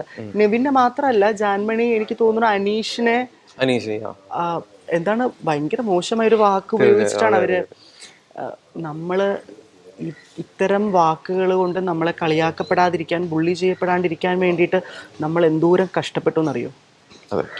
ഈ ചാന്തുപൊട്ട്, കുണ്ടൻ, പെണ്ണാച്ചി, പെണ്ണാളൻ, 9 ഇത്തരം പരാമർശങ്ങളിൽ സമൂഹത്തിൽ നിന്ന് ഒരുപാട് മാറ്റിയെടുക്കാൻ എന്തോരം ഇവിടെ ആൾക്കാർ കഷ്ടപ്പെട്ടിട്ടുണ്ടെന്നറിയോ? രക്തസാക്ഷിത്വം വഹിച്ച ആൾക്കാരുണ്ട്, തെരുവിലിറങ്ങി പോരാടിയ മനുഷ്യരുണ്ട്. ഈ മനുഷ്യർ ആരെങ്കിലും ഈ പറയുന്ന സോഷ്യൽ മീഡിയ കണ്ടിട്ടുണ്ടോ? മീഡിയക്കാർ പോയി സംസാരിച്ചിട്ടുണ്ടോ? അവർക്ക് പറയാൻ നല്ല പച്ചയായ ജീവിത കഥകളുണ്ട്, കേട്ടിട്ടുണ്ടോ? നമ്മൾ ഇത്തരം മാലിക പണിക്കരുടെ അക്കട ബക്കട പരാമർശത്തിന്റെയും ജാൻമണിയുടെ പെണ്ണാച്ചി പരാമർശത്തിന്റെയും ഒക്കെ പുറകെ ഓടാണ്. പക്ഷെ അങ്ങനെയുള്ള ആൾക്കാരെ നമ്മൾ കണ്ടുപിടിച്ചുകൊണ്ടിരിക്കുകയാണ്. അങ്ങനെയാണ് ഓരോരുത്തർ വരുന്നത്. അതെ. അപ്പോ ഈ രണ്ടുപേരും ഒരിക്കലും പറയാൻ പാടില്ലാത്ത പരാമർശങ്ങളാണ് അവർ നടത്തുന്നത്. ഇപ്പൊ നെവിന്റെ ഐഡന്റിറ്റി, നെവിൻ ഗെയ് ആണ് ഞാനെന്ന് പറഞ്ഞില്ല എന്നുണ്ടെങ്കിൽ നെവിൻ ഗെയ് അല്ല. നെവിന്റെ ജെൻഡറും സെക്ഷൽ ഓറിയന്റേഷനും തപ്പി നടക്കേണ്ട ആവശ്യം ജാൻമണിക്കോ മാലിക പണിക്കറിനോ എനിക്കോ ആർക്കും ഇല്ല. പക്ഷേ ഇവിടെ ബിഗ് ബോസിൽ പറയുന്നത് ഇവരൊക്കെ ഓരോ കമ്മ്യൂണിറ്റിനെ റെപ്രസെന്റ് ചെയ്ത് വരുന്നു, കമ്മ്യൂണിറ്റിക്ക് വേണ്ടി സംസാരിക്കണം, അവർ ഇതുവരെ സംസാരിക്കുന്നില്ല. ഞാൻ നെവിൻ്റെ കാര്യം മാത്രമല്ല പറയുന്നത്, ഇപ്പോൾ അവിടെ ലെസ്ബിയൻ കപ്പിൾസായ അതിൽ 100 ഉണ്ട്, അവരൊന്നും ഇതിനെ പറ്റി സംസാരിക്കുന്നില്ല. പക്ഷെ അവർ പറയുന്ന കാര്യം, ഞങ്ങൾ കമ്മ്യൂണിറ്റിക്ക് വേണ്ടിയല്ല സംസാരിക്കാൻ വന്നിരിക്കുന്നത്, ഞങ്ങൾ ഗെയിം കളിക്കാനാണ് വന്നിരിക്കുന്നത്, ഞങ്ങളുടെ നിലപാടിൽ നിന്ന് ഗെയിം കളിക്കാൻ വന്നവരാണ്. അപ്പോൾ കമ്മ്യൂണിറ്റിക്ക് വേണ്ടിയിട്ടാണോ ബിഗ് ബോസ് എന്ന റിയാലിറ്റി ഷോ? അല്ല. ഓക്കെ, ഗെയിം ഷോ ആണ്.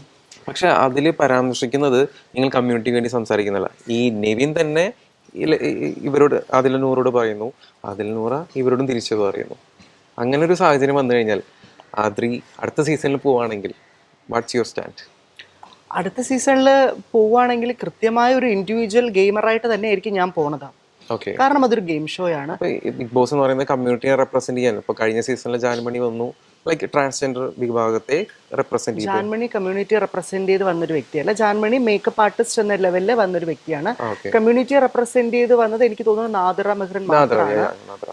നാദിറ മെഹറിൻ അങ്ങനെ വന്നു, കൃത്യമായി കമ്മ്യൂണിറ്റിക്ക് നല്ലൊരു കമ്മ്യൂണിറ്റിയെ കുറിച്ച് ഒരു മെസ്സേജ് കൊടുത്ത് വളരെ പവർഫുള്ളായി കളിച്ചിറങ്ങിയ ഒരു കുട്ടിയാണ്.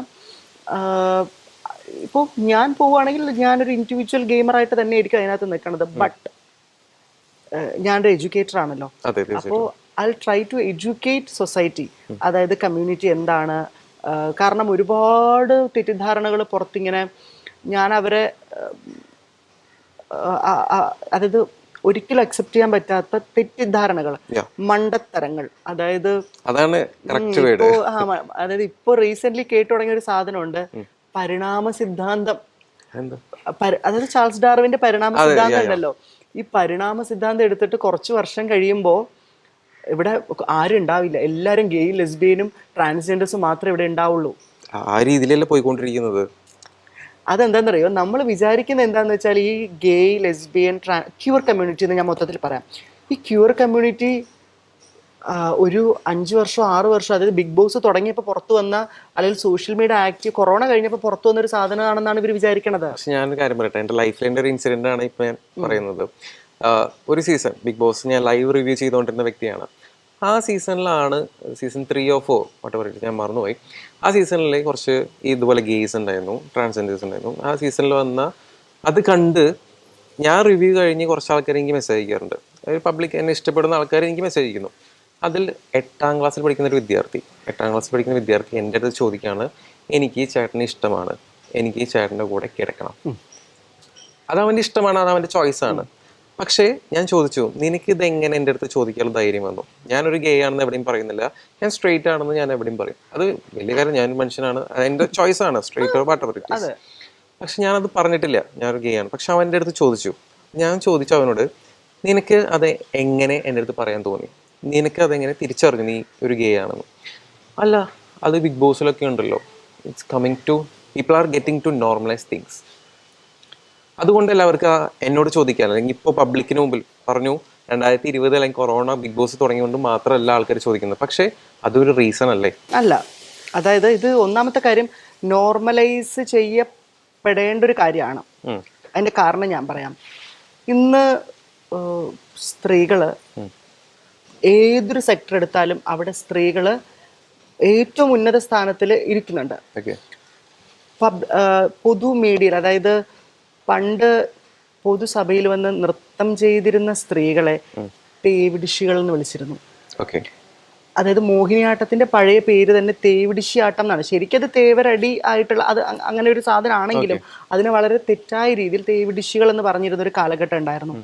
അവിടെ നിന്ന് ഇന്ന് മീഡിയയിൽ ഏറ്റവും കൂടുതൽ വളരെ സ്ട്രോങ് ആയിട്ട് സ്ത്രീകൾ നിൽക്കുന്നില്ലേ? തീർച്ചയായിട്ടും.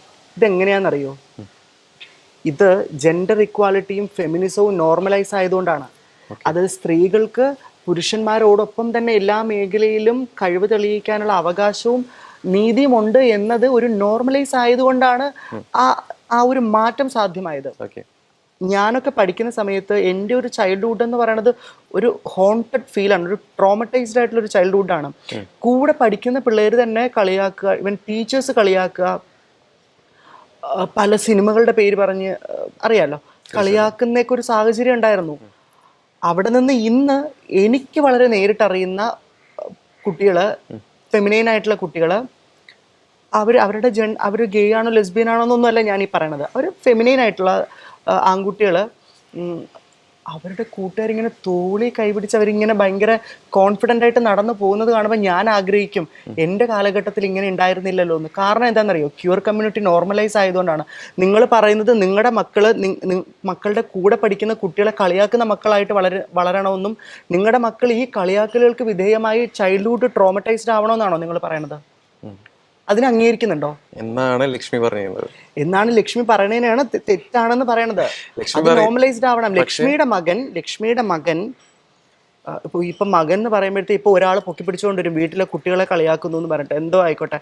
അപ്പോ ലക്ഷ്മിയുടെ മകൻ ആ കുട്ടിയുടെ കൂടെ പഠിക്കുന്ന കുട്ടികളെ ഈക്വലി റെസ്പെക്ട് ചെയ്ത് സ്നേഹത്തോടു കൂടി വളരണോ അത് കൂടെ പഠിക്കുന്ന കുട്ടികളെ കളിയാക്കിക്കൊണ്ട് വളരണോ? ഏതാണ് ശരി? റെസ്പെക്ട് ചെയ്യണം. സോ അതിന് ക്യൂർ കമ്മ്യൂണിറ്റി അല്ലെങ്കിൽ ക്യൂർ എന്ന് പറയുന്നത് നോർമലൈസ് ആവണം. ഫെമിനൈൻ ആയിട്ടുള്ള കുട്ടികള് ഈ കുട്ടികളെ പോലെ തന്നെ ഈക്വൽ ആണ്. അവർ പ്രത്യേകിച്ച് അബ്നോർമാലിറ്റി ഒന്നും ഇല്ല, അവരെല്ലാവരും ഈക്വൽ ആണെന്നുള്ളൊരു ഒരു മെസ്സേജ് കൺവേ ആവണം. പക്ഷെ ലക്ഷ്മി പോയിന്റ് ഔട്ട് ചെയ്യുന്നത് ഇപ്പൊ മോഹൻലാൽ വന്ന് പറഞ്ഞിട്ട് പോലും അത് മാറ്റി പറയുകയോ തിരുത്താനോ തയ്യാറായിരുന്നില്ല. നിങ്ങൾ ഇതിനെ പൊക്കി പിടിക്കരുത് കേട്ടോ. ഒരു മണ്ടത്തരം അതിങ്ങനെ പറഞ്ഞുകൊണ്ടിരിക്കുന്ന നിലപാടല്ല. ഞാനെന്ന് പറയട്ടെ, ഉപ്പിന് മധുരാണെന്ന് ഞാൻ പറയാ.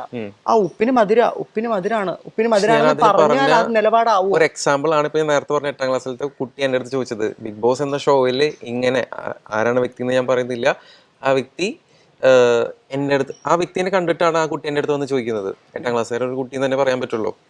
അത് ഇൻഫ്ലുവൻസ്ഡ് ആവുകയല്ല ചെയ്യുന്നത്. പല കാരണങ്ങളും. ഇപ്പോൾ ജാസി, ഇപ്പം ഞാൻ വേറെ എക്സാമ്പിൾ പറയാം. ഞാൻ ഒരു വട്ടം ട്രെയിനിൽ ട്രാവൽ ചെയ്തുകൊണ്ടിരിക്കുകയാണ്. എൻ്റെ അടുത്തൊരു ട്രാൻസ് മെൻ ഇരിക്കുന്നുണ്ടായിരുന്നു. ആ ട്രാൻസ് മെൻ എൻ്റെ അടുത്ത് പല കാര്യങ്ങളും പറഞ്ഞു. ആ വ്യക്തി ആരാണ് എന്താണെന്ന് പറയുന്നില്ല. ഇപ്പം അദ്ദേഹം വർക്ക് ചെയ്തുകൊണ്ടിരിക്കുന്നത്, അദ്ദേഹം കല്യാണം കഴിഞ്ഞു, ഒരു സാധാ സ്ത്രീനെ തന്നെയാണ് കല്യാണം കഴിച്ചിരിക്കുന്നത്. അതൊക്കെ അപ്രീഷിയേറ്റ് ചെയ്യാൻ പറ്റുന്ന കാര്യങ്ങളാണ്. സാധാ സ്ത്രീ എന്ന് പറയുന്ന ഒരു സ്ത്രീ, സിസ്ജെൻഡർ സ്ത്രീ എന്ന് നമുക്ക് പറയാം. ഓക്കെ ഐ എം സോറി, ഒരു സ്ത്രീനെ കല്യാണം കഴിച്ച് ആൾ സുഖമായിട്ട് ജീവിച്ചുകൊണ്ടിരിക്കുന്നു. പക്ഷേ ഇവിടെ തെറ്റിദ്ധരിക്കപ്പെടുന്ന ഒരുപാട് ആൾക്കാരുണ്ട്. അതായത് നിങ്ങൾ ഒരു കമ്മ്യൂണിറ്റി വന്നിട്ട് ഒരു പുരുഷൻ സ്ത്രീയായി മാറുന്നു. അത് അവർ പറയുന്നത് എൻ്റെ അടുത്ത് ഇങ്ങനെ വന്ന് സംസാരിച്ചു, ഞാൻ അതിൽ കൺവിൻസ്ഡ് ആയതുകൊണ്ടാണ് ഞാൻ ഈ ഒരു ഇതിലേക്ക് മാറിയത്. അതായത് ബ്രസ്റ്റ് സർജറി ചെയ്തു. ഇപ്പം അദ്ദേഹം റോഡ് സൈഡിൽ നിന്നിട്ട് ഒരു സെക്സ് വർക്കറായി ജീവിച്ചുകൊണ്ടിരിക്കുകയാണ്. അതൊരു തെറ്റായൊരു നിലപാടല്ല, അല്ലെങ്കിൽ നിലപാടാണ്. ഇതേ വ്യക്തിയോട് ഒരാൾ വന്നിട്ട് പറയണം പോയി കിണറ്റി ചാടി ചാവ് എന്ന് പറഞ്ഞാൽ കൺവിൻസ്ഡ് ആവുമോ? കൺവിൻസ് ചെയ്യാൻ പറ്റുന്ന ആളാണെങ്കിൽ കൺവിൻസ്ഡ് ആക്കാം. അങ്ങനെ ആകുന്ന എത്ര ആൾക്കാരുണ്ട്? ഒരു റിലീജിയനിൽ തന്നെ ഒരു ക്ലാസ് ഞാൻ പറയുന്നത്, പല റിലീജിയൻ ഉണ്ട്, മുസ്ലിം ഉണ്ട്, ക്രിസ്ത്യൻ ഉണ്ട്, ഹിന്ദു ഉണ്ട്. പക്ഷെ അതിൽ ടോപ്പ് പൊസിഷനിൽ ഇരിക്കുന്ന ആള് ഇന്ന് രാത്രി നിങ്ങൾ മരിക്കും. അതിൻ്റെ ഒരു വലിയ എക്സാമ്പിൾ ആണ് സാധാരണ സമയം. സിനിമ ആയിക്കോട്ടെ, പക്ഷെ നമ്മുടെ റിയൽ ലൈഫിൽ തന്നെ എത്രത്തോളം വാർത്തകൾ വരുന്നു. നരബലി അതിന് വലിയൊരു എക്സാമ്പിൾ ആണ്. കൺവിൻസ്ഡ് ആക്കി ചെയ്യുന്നതല്ലേ? ആണോ? ആ കൺവിൻസ്ഡ് ആയിട്ട് ചെയ്യുന്നതല്ലേ. ഇന്നത് ചെയ്താൽ നിങ്ങൾക്ക് ഇന്നത് കിട്ടും എന്ന് ആ ഒരു വിശ്വാസത്തിലാണ് അവർ ചെയ്യുന്നത്. അല്ലെന്ന് പറയാൻ പറ്റുമോ? അതുപോലെയാണ് ഒരാളുടെ ജെൻഡറും സെക്ഷുവാലിറ്റിയും. ഇൻഫ്ലുവൻസ്ഡ് ആവാൻ പറ്റുന്ന ആൾക്കാരാണെങ്കിൽ ഇൻഫ്ലുവൻസ്ഡ് ആവും. ഞാനൊരു കാര്യം അവിടെയാണ്, അതാണ് പോയിന്റ്. ഇൻഫ്ലുവൻസ്ഡ് ആവാൻ പറ്റുന്ന ആൾക്കാരാണെങ്കിൽ ഇൻഫ്ലുവൻസ്ഡ് ആയി പോകുന്നതാണ്. പറയുന്നത് അങ്ങനെ ഇൻഫ്ലുവൻസ്ഡ് ആവാതിരിക്കാനാണ് ഇത് നോർമലൈസ് ചെയ്യപ്പെടുന്നത്. ഓക്കെ. അങ്ങനെ ഇൻഫ്ലുവൻസ്ഡ് ആവരുത്, അതിനാണ് സെക്സ്, ജെൻഡർ, സെക്ഷുവാലിറ്റീനെ പഠിപ്പിക്കുന്നത്. ഓക്കെ. കുട്ടികളുടെ ക്ലാസ്സിൽ പോയിട്ട് അവയർനെസ് കൊടുക്കുന്നത്, കോളേജ് തലത്തിൽ അവയർനെസ് കൊടുക്കുന്നത്, സെക്സ് എന്താണ്, ജെൻഡർ എന്താണ്, സെക്ഷുവാലിറ്റി എന്താണെന്ന് കൃത്യമായ അവയർനെസ് കൊടുക്കുന്നത് ഇൻഫ്ലുവൻസ്ഡ് ആവാതിരിക്കാനാണ്. ഇത് ഒരാൾ വന്നിട്ട് പറയണം മോൻ ഗേ ആണെന്ന് പറയുമ്പോഴത്തേക്കും ആ ഗേ ആണെന്ന് കുട്ടി വിശ്വസിക്കരുത്. കാരണം ഇതാണ് ജെൻഡർ, ഇതാണ് സെക്ഷുവാലിറ്റി, ഇങ്ങനെ ജെൻഡർ സെക്ഷുവാലിറ്റി ആവാൻ പറ്റുള്ളൂ എന്നത് കൃത്യമായി അവർക്ക് കൺവേ ചെയ്ത് കൊടുക്കുകയാണ് ചെയ്യുന്നത്. ഇല്ലാത്തതാണ് നമ്മുടെ നാട്ടിലെ ഏറ്റവും വലിയ പ്രശ്നം. അതാണ് നമ്മൾ ചെയ്തുകൊണ്ടിരിക്കുന്നത്. ആ ചെയ്യുന്നതിനെയാണ് ബ്രെയിൻ വാഷ് എന്ന് പറഞ്ഞ് അവിടെ കുറച്ച് ആൾക്കാർ പരത്തുന്നത്. സെക്സ് എഡ്യൂക്കേഷൻ ഇമ്പോർട്ടൻ്റ് ആണോ? തീർച്ചയായിട്ടും. അഡൾട്ട് അവയർനെസ് ഇമ്പോർട്ടൻ്റ് ആണോ? തീർച്ചയായിട്ടും. ഡ്രഗ്സ് അവയർനെസ് ഇമ്പോർട്ടൻ്റ് ആണോ? സെയിം ഇമ്പോർട്ടൻ്റ് ആണ് ക്യൂർ അവയർനെസ്. ഈ ഒരു കാലഘട്ടത്തിൽ മനുഷ്യർ മൃഗമായിക്കൊണ്ടിരിക്കുകയാണെന്ന് പറഞ്ഞാൽ സ്റ്റേറ്റ്മെന്റ് അങ്ങനെയൊന്നും വലിയ സ്റ്റേറ്റ്മെന്റ്സ് ആണ്. മനുഷ്യന് മൃഗമാവാനൊന്നും പറ്റില്ല കേട്ടോ. പക്ഷേ ആൾക്കാർ ഇങ്ങനെ ചെയ്യാണ്. നമ്മൾ കണ്ടില്ലേ, മധു വിശപ്പിന് ഭക്ഷണം എടുത്ത ഒരു മനുഷ്യനെ എത്ര മൃഗീയമായിട്ടാണ്. അതാണ് ഞാൻ പറഞ്ഞത്, മനുഷ്യ മൃഗമായിരുന്ന പല സാഹചര്യം നമ്മുടെ നാട്ടിൽ നടന്നുകൊണ്ട് അവിടെയാണ് മനസ്സിലാക്കേണ്ടത്. അപ്പൊ ഈ മധുവിനെ തച്ചു കൊന്ന മനുഷ്യരുണ്ടല്ലോ, അവരെ പോലെയാണ് കിരണും അല്ലെങ്കിൽ ഇവിടെ നിൽക്കുന്ന ക്രൂ മെമ്പേഴ്സും എന്ന് എനിക്ക് പറയാൻ പറ്റുമോ? ഇല്ല. ഗോവിന്ദ് ചാമിനെ പോലെ നിങ്ങൾ ആണുങ്ങളെല്ലാവരും എനിക്ക് പറയാൻ പറ്റുമോ? പക്ഷെ അങ്ങനെ പറയുന്ന ഒരു കമ്മ്യൂണിറ്റി ഉണ്ട്, ഒരാൾക്കാരുണ്ട്, ഫെമിനിസ്റ്റുകൾ. ആണുങ്ങളെല്ലാം റേപ്പ് ചെയ്യുന്ന ആൾക്കാരാണ്, ഫെമിനിസ്റ്റ് അല്ല, മിസാൻഡ്രിസ്റ്റ് എന്നാണ് പറയുന്നത്, വിരോധികൾ ആണ് പറയുന്നത്. ഫെമിനിസം എന്റെ കാഴ്ചപ്പാടിൽ വേറെയാണ് കേട്ടോ. ഫെമിനിസം എന്ന് പറയുന്നത് പുരുഷന്മാർക്കും സ്ത്രീകൾക്കും തുല്യമായൊരു അവകാശം എന്ന് പറഞ്ഞാൽ പെണ്ണുങ്ങൾക്ക് പ്രസവിക്കാൻ പറ്റുമോ, ആണുങ്ങളില്ലാണ്ട് പെണ്ണുങ്ങൾക്ക് പ്രസവിക്കാൻ പറ്റുമോ, ഈ ചോദ്യങ്ങളല്ല. നമ്മൾ എന്ത് പറഞ്ഞാലും ആൾക്കാർ നേരെ പോണത് ബെഡ്റൂമിലേക്കാണ്. എന്ത് കാര്യം പറഞ്ഞാലും ആദ്യം പറയണത് സെക്സ് ആണ്. ഈ എല്ലാ മനുഷ്യരും ഇവിടെ പൊതുവെ ജെൻഡറിനെ കുറിച്ച് നമ്മൾ പറഞ്ഞു കഴിഞ്ഞാൽ, ഗേ എന്ന് പറഞ്ഞു കഴിഞ്ഞാൽ കോൽക്കളി, ആണും തമ്മിലുള്ള ഇതാണ് എന്നാണ് പറയണത്. അല്ലെന്നേ, രണ്ട് വ്യക്തികൾ തമ്മിലുള്ള ബ്യൂട്ടിഫുൾ ആയിട്ടുള്ള റിലേഷൻഷിപ്പാണ്, റെസ്പെക്റ്റ് ആണ്, ലവ് ആണ്, അല്ലേ, കെയറിങ് ആണ്. നിനക്ക് ഞാനുണ്ട് എനിക്ക് നീയുണ്ട് എന്നുള്ള ആ ഒരു ലവാണ് അവിടെ കാണിക്കണത്. അല്ലാണ്ട് ബെഡ്റൂമിനകത്തുള്ള പരിപാടി കത്രിക ഇതും നടക്കുന്നുണ്ടല്ലോ. ഏത് ഈ പറഞ്ഞ അവര് തമ്മിലുള്ള അതിപ്പോ കല്യാണം കഴിയുന്ന രണ്ട് വ്യക്തികൾ തമ്മിൽ നടക്കുന്നില്ലേ എന്ന് വെച്ചാൽ നിങ്ങൾ ഇതിന് വേണ്ടിയിട്ടാണോ കല്യാണം കഴിച്ചത്? പക്ഷെ ആനൽ സെക്സ് ശരിയല്ല എന്ന് പറയുന്നുള്ള ശരിയല്ല എന്ന് ഈവൻ ഗൂഗിൾ അടക്കം പറയുന്നുണ്ട്. അതിനോട് എന്താണ് അഭിപ്രായം? യോജിക്കുന്നുണ്ടോ? അതാണ് എന്തിനാണ് നമ്മൾ മല്ലിക പറഞ്ഞുകൊണ്ടിരിക്കുന്നത്. എന്ത് ആനൽ സെക്സ് ശരിയല്ല, അതല്ല ചെയ്യേണ്ടത്, അതിനൊരു പ്രോപ്പർ വേ ഉണ്ട്. അതിന് വേണ്ടിയിട്ട് തന്നെയാണ് ഞാൻ, അതായത് ശരിക്കും പറഞ്ഞത്, ആ ഇന്റർവ്യൂവിൽ ഞാൻ സംസാരിച്ച് പറഞ്ഞത് അതാണ്, ആ വേർഡ്, ആ ടീം അതാണ്. ആ ഒരു കണ്ടീഷനോട് ആദ്ര എങ്ങനെ റെസ്പോണ്ട് ചെയ്യുന്നു? ഞാൻ പറയണതില്ലേ, ഇത്രയും സീനിയർ ആയിട്ടുള്ളൊരു പേഴ്സൺ, ഇത്രയും റെസ്പെക്റ്റ് ചെയ്യപ്പെടേണ്ട ഒരു വ്യക്തിയാണ് അവർ കേട്ടോ. ഞാൻ അവരുടെ പറഞ്ഞ കാര്യങ്ങളെ ഞാൻ വിമർശിക്കുമ്പോഴും അവർ റെസ്പെക്റ്റ് ചെയ്യപ്പെടേണ്ട ഒരു വ്യക്തിയാണ്. കാരണം ഒരു സീനിയർ ആയിട്ടുള്ളൊരു ആർട്ടിസ്റ്റാണ്. അവരിങ്ങനെ വന്നിട്ട് ഇത്തരം, ഞാൻ ഈ ഒരു വേർഡ് യൂസ് ചെയ്യാൻ കേട്ടോ, അക്കട ബക്കട പോലെ ഒരു വേർഡ് യൂസ് ചെയ്യണം, കച്ചറ വർത്തമാനങ്ങൾ ഇങ്ങനെ പറയുന്നത്. അവര് ഇപ്പൊ ഈ ജാസി ചെയ്ത് തന്നെയല്ലേ ഇവർ ചെയ്യണത്, അല്ലേ? തോന്നിയില്ലേ കിരണ്? ജാസി അങ്ങനെ പറയാൻ പറ്റും. കാരണം one way or another way Jasi എന്താണോ തെറ്റിദ്ധാരണ പടർത്തുന്നത്, മിസ്ലീഡിംഗ് ആയിട്ടുള്ള കാര്യങ്ങൾ പറഞ്ഞത്, ഫേമസിന് വേണ്ടി പറഞ്ഞത്, സെയിം മാലിക പണിക്കർ ചെയ്യണം.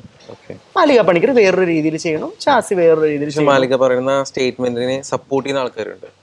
അവർ പറഞ്ഞത് ശരിയാണ്. അതായത് ഒരു ട്രാൻസ്ജെൻഡർ എന്ന് പറയുന്ന പകരം നിങ്ങൾ മനസ്സുകൊണ്ടും ശരീരം കൊണ്ടും ഒരു സ്ത്രീ ആയി കഴിഞ്ഞാൽ പിന്നെ ഒരു ഐഡന്റിറ്റി റിവീൽ ചെയ്യുമ്പോൾ ഞാൻ ട്രാൻസ്ജെൻഡർ ആണ്, ഞാനൊരു സ്ത്രീയാണ്, അതിന് പകരം ഞാനൊരു സ്ത്രീയാണെന്ന് പറഞ്ഞാൽ അവിടെ തീരാവുന്ന പ്രശ്നമുള്ളൂ.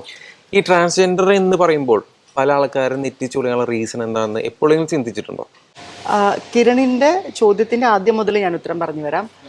ഈ പറഞ്ഞില്ലേ, അതായത് മാലിക പണിക്കറിനെ സപ്പോർട്ട് ചെയ്യുന്ന ആൾക്കാരുണ്ടെന്ന് പറഞ്ഞില്ലേ. ഇപ്പം കിരണിന്റെ അമ്മേനെ തല്ലിയാലും അതിനെ സപ്പോർട്ട് ചെയ്യുന്നവരും എതിർക്കുന്നവരുണ്ടാവും. അപ്പൊ ഒരു അഭിപ്രായത്തിന് രണ്ട് കൂട്ടര് രണ്ട് അഭിപ്രായങ്ങൾ പറയും. അതുകൊണ്ട് അത് ശരിയാവുന്നില്ല. ആണോ? അല്ല, അല്ല, രണ്ടിനും രണ്ട് വശങ്ങളുണ്ട്. അതുപോലെ തന്നെയാണ് മാലിക പണിക്കർ പറയുന്ന ടോക്സിക് ആയിട്ടുള്ള കണ്ടന്റുകളെ അക്സെപ്റ്റ് ചെയ്യുന്ന ടോക്സിസിറ്റി ഇഷ്ടമുള്ള ആൾക്കാരുണ്ട്. അവരത് അക്സെപ്റ്റ് ചെയ്യും. അതേസമയം അതിന്റെ യാഥാർത്ഥ്യം ഉൾക്കൊള്ളുന്ന ആൾക്കാർ അതിനെ വിമർശിക്കും. അത് ഞാനായാലും അതെ, ഞാൻ പറയുന്ന ഒരു കാര്യത്തിൽ തെറ്റിനെ ആൾക്കാർ വിമർശിക്കപ്പെടും. പക്ഷെ ആ തെറ്റല്ലാതെ ആവുന്നില്ല. ആ തെറ്റിനെ കുറച്ച് പേര് സപ്പോർട്ട് ചെയ്യുന്നു. എനിക്കിഷ്ടമുള്ള കുറച്ച് പേര്, അല്ലെങ്കിൽ ഞാൻ എൻ്റെ കൂടെ നിൽക്കുന്ന കുറച്ച് പേർക്ക് അത് ഷെയർ ചെയ്ത് കൊടുത്തിട്ട് നിങ്ങൾ പോസിറ്റീവ് കമന്റ് ഇടൂ എന്ന് പറഞ്ഞാൽ അവരൊന്ന് പോസിറ്റീവ് കമന്റ് ഇടുന്നത് കൊണ്ട് അത് ശരിയാവുന്നില്ല. ഒന്ന്. രണ്ട്, ഈ ട്രാൻസ്ജെൻഡർ മനുഷ്യർ നെറ്റിച്ചുളിക്കുന്നതിനെ കുറിച്ച് പറഞ്ഞത്, ആ ഒരു കാലഘട്ടം മാറി. ആ ഒരു കാലഘട്ടം പോയി. Let me complete. ആ കാലഘട്ടം പോയി. ട്രാൻസ്ജെൻഡർ മനുഷ്യര് സമൂഹത്തിന്റെ ഏറ്റവും ഉന്നതമായ സ്ഥാനങ്ങളിൽ ഇന്ന് ട്രാൻസ്ജെൻഡർ മനുഷ്യർ എത്തിയിട്ടുണ്ട്. ത്രിഭംഗി എന്ന് പറഞ്ഞിട്ടൊരു ഡാൻസ് ഫെസ്റ്റിവൽ ഇപ്പോൾ കേരള സംഗീത നാടക അക്കാദമി കണ്ടക്ട് ചെയ്തിട്ടുണ്ടായിരുന്നു. അതിന്റെ ഇനാഗുറേഷൻ പ്രസംഗത്തില് ഒരുപാട് ആർട്ടിസ്റ്റുകൾ അതിനകത്ത് പെർഫോം ചെയ്തു. സീനിയർ ആയിട്ടുള്ള ആൾക്കാർ ഉൾപ്പെടെ പെർഫോം ചെയ്തു. കേരളത്തിന്റെ ബഹുമാനപ്പെട്ട സാമൂഹിക നീതി വകുപ്പ് മന്ത്രി അതിനകത്ത് പേരെടുത്ത് മെൻഷൻ ചെയ്ത് പറഞ്ഞൊരു വ്യക്തി ഞാനാണ്. അദ്രിജ പണിക്കർ പെർഫോം ചെയ്യുന്നുണ്ട് നാളെ എന്ന് പറഞ്ഞിട്ട് അവര് വളരെ നല്ല രീതിയിൽ അവരത് പ്രൗഡ് മൊമെന്റ് ആണ് പറയുണ്ടായി. അപ്പോ ഏറ്റവും നല്ല മേഖലയിൽ വരെ ട്രാൻസ്ജെൻഡർ മനുഷ്യർ എത്തി നിൽക്കുമ്പോഴും ട്രാൻസ്ജെൻഡർ മനുഷ്യരെ കാണുമ്പോൾ ഈ നെറ്റി ചൊളിക്കുന്ന മനുഷ്യര് ആരാണെന്ന് വെച്ചാൽ, ഈ ട്രാൻസ്ജെൻഡർ മനുഷ്യരെ കുറിച്ച് അസഭ്യ കമന്റുകൾ ഇടുന്ന കൂട്ടരുണ്ടല്ലോ, തെറ്റിദ്ധാരണ പടർത്തുന്ന ഒരു കൂട്ടരുണ്ടല്ലോ. ഈ തെറ്റിദ്ധാരണകളിലാണ് ആൾക്കാർ തെറ്റിദ്ധരിക്കപ്പെടുന്നത്. അതായത് ട്രാൻസ്ജെൻഡർ മനുഷ്യർ ഇങ്ങനെയാണ്, ട്രാൻസ്ജെൻഡർ മനുഷ്യർ മാനസികമായ വൈകല്യമാണ്, അല്ലെങ്കിൽ ട്രാൻസ്ജെൻഡർ മനുഷ്യർ നിങ്ങളുടെ മക്കളെയൊക്കെ ബ്രെയിൻ വാഷ് ചെയ്ത് മാറ്റും എന്നൊക്കെയുള്ള തെറ്റിദ്ധാരണകൾ നടക്കുന്നുണ്ടല്ലോ. ഈ തെറ്റിദ്ധാരണകളിൽ ആളുകൾ ഇൻഫ്ലുവൻസ്ഡ് ആവുന്നതാണ് ഈ 1% പേര് നെറ്റി ചുളിക്കുന്നത്. പക്ഷെ എൻ്റെ അനുഭവത്തിൽ നിന്ന് ഞാൻ പറയാണ്, എന്നോട് ഈ ഞാനൊരു ട്രാൻസ്ഹ്യൂമൻ എന്ന രീതിയിൽ പരിവർത്തനം ചെയ്തു വന്നതിന് ശേഷം ഈ 6 വർഷ കാലയളവിൽ എനിക്ക് എവിടെയും അങ്ങനെ ഒരു ഇതുണ്ടായിട്ടില്ല. ഞാൻ കേരളത്തിൽ ദ ബെസ്റ്റ് ഇൻസ്റ്റിറ്റ്യൂഷനിൽ ബെസ്റ്റ് പൊസിഷനിൽ ഇരുന്ന് ടീച്ച് ചെയ്തു. എൻ്റെ തുടക്കം എന്ന് പറയണത് ശ്രീ മുതുകാട് സാറിൻ്റെ മാജിക് പ്ലാനറ്റിലെ DAS ഡിഫറെൻ്റ് ആർട്സ് സെൻറ്ററിലെ അവിടുത്തെ കുട്ടികൾക്ക് വേണ്ടിയിട്ടുള്ള ഒരു അധ്യാപികയായിട്ടാണ് എൻ്റെ ആ ഒരു തുടക്കം തന്നെ. ഞാനൊരു കമ്മൗട്ടായ സമയത്ത് എൻ്റെ തുടക്കം തന്നെ. അപ്പോൾ ഈ നെറ്റി ചുളിക്കുന്നു നിങ്ങൾ പറയണ്ട, ആ കാലഘട്ടം പോയിന്നേ. അങ്ങനെ കുറച്ചു നേരം നമ്മൾ കാല് കഴിച്ചത് ഇരിക്കുന്നു. അപ്പൊ നമ്മൾ നേരത്തെ പറഞ്ഞിരുന്നത് ഈ നെറ്റി ചുളിക്കുന്നത് ഈ കാലഘട്ടത്തിൽ ഇല്ല എന്ന് പറഞ്ഞു. പക്ഷെ ഞാൻ എൻ്റെ ജീവിതത്തിലുള്ള ഒരു എക്സ്പീരിയൻസ് പറയാം. ഞാൻ കണ്ടൊരു കാഴ്ചയാണ് പറയുന്നത്. റീസെൻ്റ്ലി എന്ന് പറഞ്ഞാൽ ലാസ്റ്റ് ഇയർ ഞാൻ കൊച്ചിയിൽ ട്രാവൽ ചെയ്തുകൊണ്ടിരിക്കുകയാണ്. മെട്രോയിൽ ട്രാവൽ ചെയ്തുകൊണ്ടിരിക്കുന്ന സമയത്ത് ഒരു ലേഡിയും ഒരു കുട്ടിയും, ഒരു അമ്മയും കുട്ടിയും ഇരിക്കുന്നുണ്ട്. അടുത്ത സ്റ്റോപ്പ് എത്തി, ഒരാൾ കയറി. ആ വ്യക്തി എന്ന് പറയുന്നത് ട്രാൻസ്ജെൻഡർ ആയിരുന്നു. ഒരു മെയിൽ ബോഡി കണ്ടാൽ നമുക്കൊരു ഫിസിക്കലി വ്യത്യാസമുണ്ട്. ട്രാൻസ്ജെൻഡർ ആണോ ഇല്ലയെന്ന് ഞാൻ പറയുന്നില്ല. പക്ഷെ കണ്ടാൽ ട്രാൻസ്ജെൻഡർ ട്രാൻസ്ജെൻഡർ തോന്നുന്ന സാരിയൊക്കെ എടുത്ത് ഇത് നല്ല ഭംഗി സുന്ദരിയായിട്ടുള്ള ഒരു ട്രാൻസ്ജെൻഡർ, ഒരു ഹ്യൂമൻ അടുത്ത് വന്നിരുന്നു. അമ്മ നോക്കി ആ കുട്ടീനെ എഴുന്നേപ്പിച്ച് അപ്പുറേ മാറിയിരുന്നു. അതിൽ പറഞ്ഞത് ഈ ഒരു കാലഘട്ടത്തിൽ ആരെങ്കിലും നെറ്റിച്ചൊളിക്കുന്നില്ല, ഒന്നും ചെയ്യുന്നില്ല എന്ന് പറയുന്നത്. ഇത് ഞാൻ എൻ്റെ ജീവിതത്തിൽ ഞാൻ കണ്ടൊരു കാഴ്ചയാണ്. ഇത്ര പേര് കണ്ടുകൊണ്ടിരിക്കുന്ന ചാനൽ എന്ന് പറയുന്നത്. അപ്പോൾ കാലം മാറിയോ? ഞാൻ നെറ്റിച്ചുളിച്ച സാഹചര്യങ്ങൾ ഉണ്ടായിട്ടുണ്ട്. ഇപ്പോൾ ഈ ബസ്തി എന്ന് പറയും, അതായത് ട്രെയിനുകളിൽ ഭിക്ഷ ചോദിക്കുന്ന. എൻ്റെ പോയിന്റ് അതാണ്. ഞാനൊരു കാര്യം പറയട്ടെ, ട്രാൻസ്ജെൻഡർ മനുഷ്യര് ചെയ്യുന്ന തെറ്റുകളെ വെള്ളപൂശലോ അല്ലെങ്കിൽ അതിനെ തെറ്റല്ലെന്ന് പറയലോ അല്ല എന്റെ ജോലി. ഞാൻ അതിനെ തെറ്റായിട്ട് തന്നെ പറയുമ്പോഴും ഞാൻ പറയുന്ന നല്ല രീതിയിൽ ജീവിക്കുന്ന മനുഷ്യരെന്ന് ഉദ്ദേശിക്കുന്നത് തൻ്റെതായ വ്യക്തിത്വത്തിൽ വ്യക്തിമുദ്ര പതിപ്പിച്ച് തൻ്റെതായ രീതിയിൽ തൻ്റെതായ സാമൂഹികമായിട്ടും നിയമപരമായിട്ടും ഒക്കെ ജീവിക്കുന്ന മനുഷ്യരെ കുറിച്ചാണ് ഞാൻ പറയുന്നത്. ട്രെയിനിൽ പസ്തി ചെയ്യാന്ന് പറഞ്ഞു. ട്രെയിനിൽ മാത്രമല്ല, നമ്മൾ കേരളം വിട്ട് കഴിഞ്ഞാൽ, കേരളത്തിൽ നടക്കുന്നില്ല, കേരളം വിട്ട് കഴിഞ്ഞാൽ സിഗ്നലിൽ നിന്ന് കഴിഞ്ഞാൽ അതിൽ നമ്മൾ അഭിമാനിക്കണം. നമ്മുടെ കേരളത്തിൽ അത് നടക്കുന്നില്ല. എന്താണെന്ന് വെച്ചാൽ നമ്മുടെ ജനതയുടെ പെരുമാറ്റമാണ്, അല്ലെങ്കിൽ ഒരു തരം ഗുണ്ടായിസമല്ല സത്യം പറഞ്ഞു കഴിഞ്ഞാൽ. ഞങ്ങൾ ഹിജടകളാണ് എന്ന് പറഞ്ഞ് ട്രെയിനിൽ വന്ന് വളരെ മോശമായിട്ടുള്ള വീഡിയോ റീസെന്റ് സോഷ്യൽ മീഡിയയിൽ തരംഗമാണ് ചെയ്യുന്നത്. അതായത് എന്താ പറയാ, വിസർജ് ആ ഒരു സ്ഥലത്ത് ഫേസ് ഒക്കെ ഇട്ട് വരയ്ക്കുക, അത് വളരെ മോശമായിട്ടുള്ള കാര്യം. അതുകൊണ്ടല്ലേ നിങ്ങളെ പോലത്തുള്ള അല്ലെങ്കിൽ നിങ്ങളെ കമ്മ്യൂണിറ്റീനെ ആൾക്കാർ ഇപ്പോഴും വേറെ രീതിയിൽ കാണുന്നത്. അവരില്ലായിരുന്നെങ്കിൽ പണ്ടേ തൊട്ട് ഈ പറഞ്ഞ പോലെ ആദ്രേ പോലെയോ മാലിക പോലെയോ ഹൂവർ ഇറ്റ് ഈസ്, ഇപ്പോൾ ഒരുപാട് പേര് പഠിക്കുന്നു, ജോലി ചെയ്യുന്നു. പക്ഷേ ട്രാൻസ്ജെൻഡർ എന്ന് പറഞ്ഞു കഴിഞ്ഞാൽ സെക്സ് വർക്കേഴ്സ് ആണ് എന്ന് പറയാതിരിക്കാൻ പറ്റുമോ? ആദ്രയ്ക്ക് പിന്നെ പറ്റും. പക്ഷെ എന്നാലും ഭൂരിഭാഗം, അതാണ് ഞാൻ നേരത്തെ പറഞ്ഞത്. അതായത് ഒരു ഗോവിന്ദചാമി റേപ്പ് ചെയ്തു എന്നതുകൊണ്ട് എല്ലാ ആണുങ്ങളും റേപ്പിസ്റ്റുകളാണെന്നും, അല്ലെങ്കിൽ അമിറുൽ ഇസ്ലാം പീഡിപ്പിച്ചു എന്നതുകൊണ്ട് എല്ലാ ആണുങ്ങളും അങ്ങനെയാണെന്നും, അല്ലെങ്കിൽ ആരെങ്കിലും ഒക്കെ ഇതുപോലെ കൊള്ള ഇതൊക്കെ ചെയ്തു എന്ന് പറഞ്ഞ് എല്ലാ ആണുങ്ങളും അങ്ങനെയാണെന്ന് പറയുന്നത് ലെറ്റ് മീ കൺക്ലൂഡ്, അങ്ങനെയാണെന്നും പറയുന്നത് പോലെയാണ് എവിടെയെങ്കിലും 1, 2, 3 അല്ലെങ്കിൽ 10, 15 അല്ലെങ്കിൽ 100 ട്രാൻസ്ജെൻഡർ വ്യക്തികള് ഇങ്ങനെ ചെയ്യുന്നു എന്നതുകൊണ്ട് മുഴുവൻ ട്രാൻസ്ജെൻഡർ മനുഷ്യരും അങ്ങനെയാണ് എന്ന് പറയുന്നതും ഇതും സെയിം ആണ്.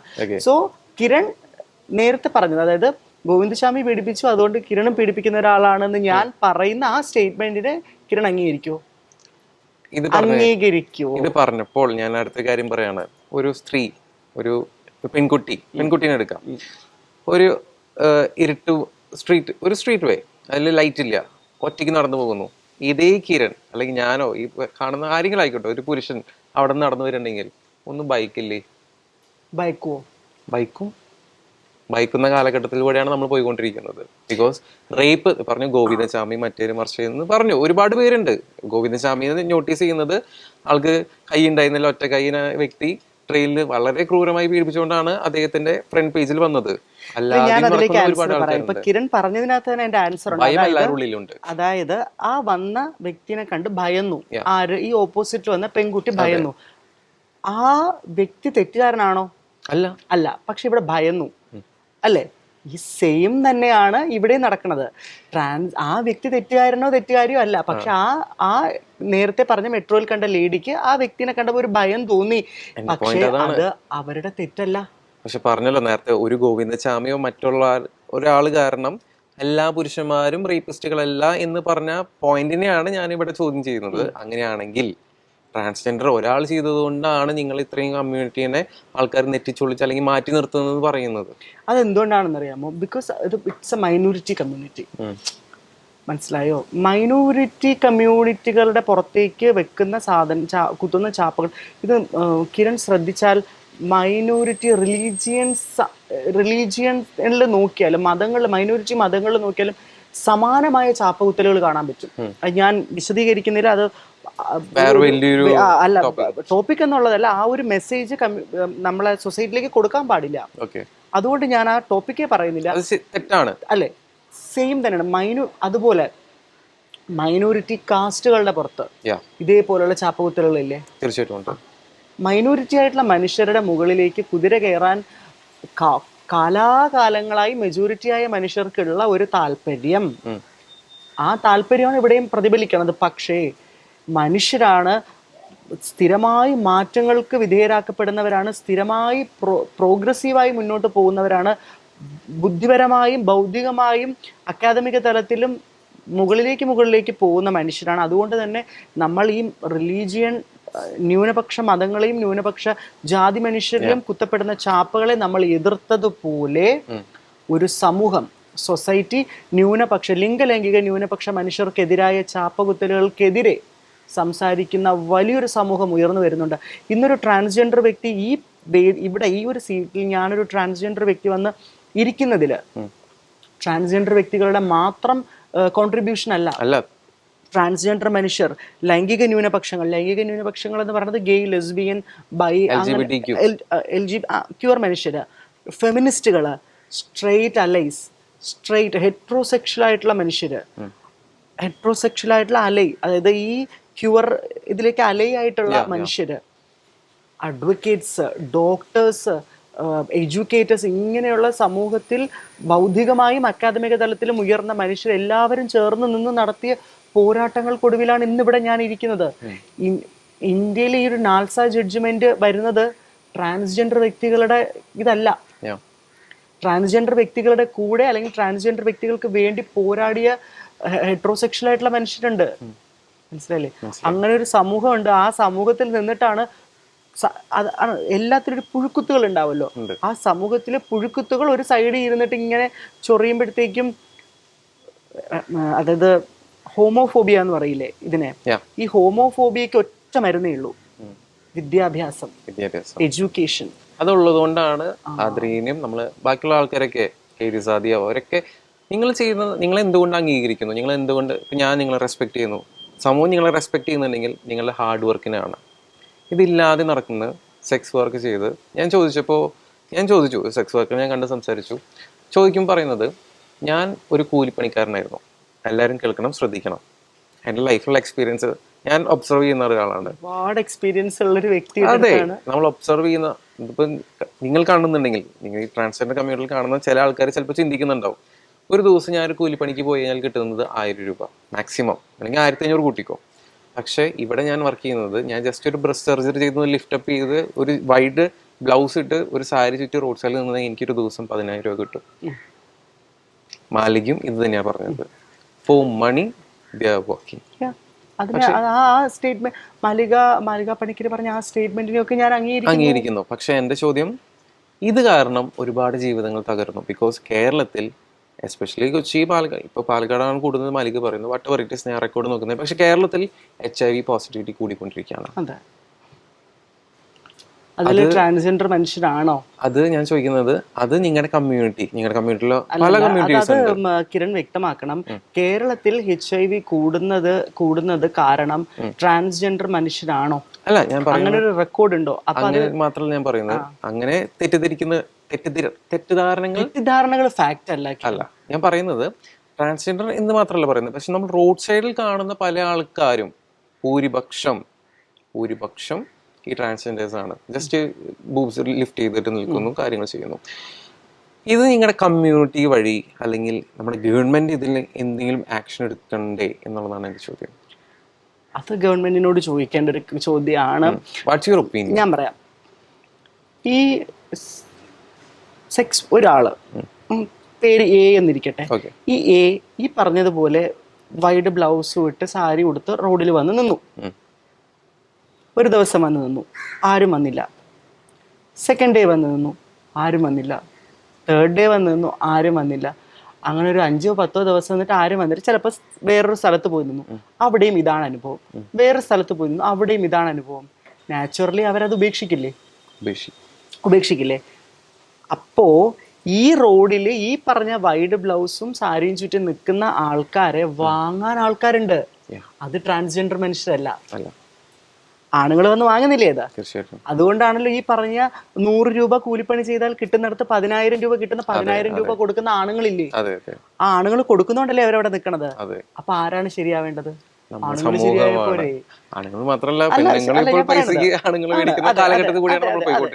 അപ്പൊ വന്നപ്പോഴത്തേക്ക് പെണ്ണുങ്ങളും ആണുങ്ങളും സെക്സ് വർക്ക് ചെയ്യുന്നതായിട്ടോ. ഓക്കെ, എന്തായാലും അവരൊരു വിൽപ്പനയ്ക്ക് ഒരു സാധനം അവിടെ വിൽക്കാൻ വെച്ചിരിക്കുകയാണ്, സെക്സ് വർക്കേഴ്സ്. അത് തെറ്റാണെന്ന് പറയാൻ പറ്റില്ല. അത് നമുക്ക് അത് അവർ ചെയ്യാൻ പാടില്ല എന്ന് നമുക്ക് പറയാം. ഓക്കെ, നമുക്ക് നിങ്ങൾ ചെയ്യുന്നത് തെറ്റാണ്, നിങ്ങൾ ചെയ്യുന്നത് പറയാമെങ്കിൽ പോലും അത് അവരുടെ ഭാഗത്ത് നിന്ന് ആലോചിക്കും. അതൊരു പക്ഷേ നിരോധിക്കുക എന്നുള്ളതല്ല എന്റെ പോയിന്റ്. നിരോധിക്കാൻ പാടില്ല. ബിക്കോസ് അങ്ങനെയാണെങ്കിൽ എന്താ പറയാ, മനുഷ്യന്മാരൊക്കെ വീർപ്പൂട്ടി മരിച്ചു പോകും. ബിക്കോസ് ഇതിന് ഇപ്പൊ നമ്മുടെ ബോംബെയിൽ നോക്കുകയാണെങ്കിലും പുറത്ത് എവിടെ നോക്കുകയാണെങ്കിലും ഇതിന് വേണ്ടിയിട്ട് റെഡ് സ്ട്രീറ്റ് അല്ലെങ്കിൽ അങ്ങനത്തെ ഒരു ഭാഗം അവർക്ക് തന്നെ വിട്ടുകൊടുത്തിട്ടുണ്ട്. സർക്കാർ തലത്തിലേക്ക് നമ്മൾ വിടണ്ട.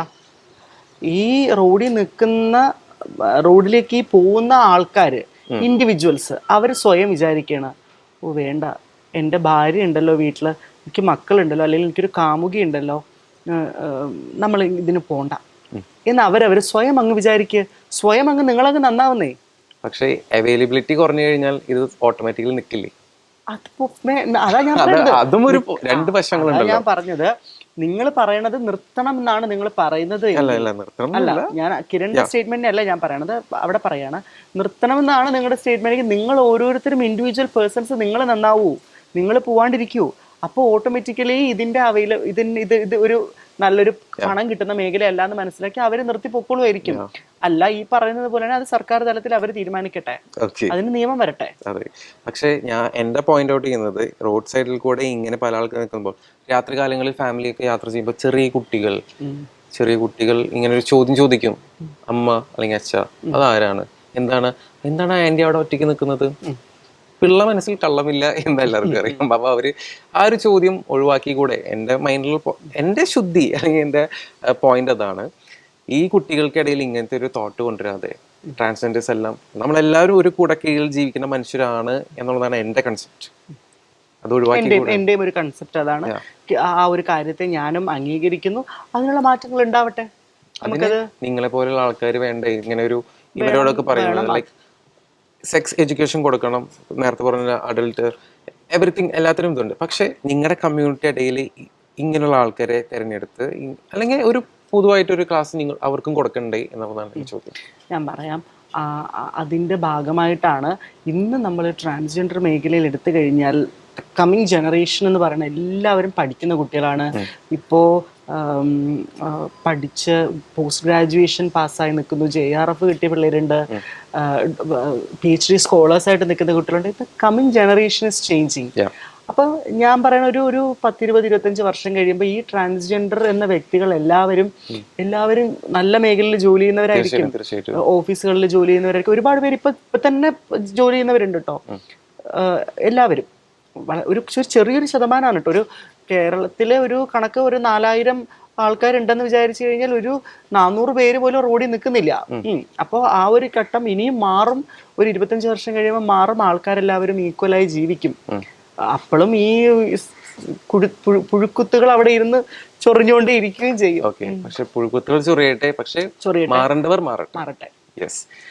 സ്പ്രെഡ് ലവ് നോട്ട് ഹേറ്റ് എന്നുള്ളതാണ് അദ്രി സ്റ്റോക്കിന്റെ ടൈറ്റിൽ, ഇൻട്രൊഡക്ഷൻ തന്നെ.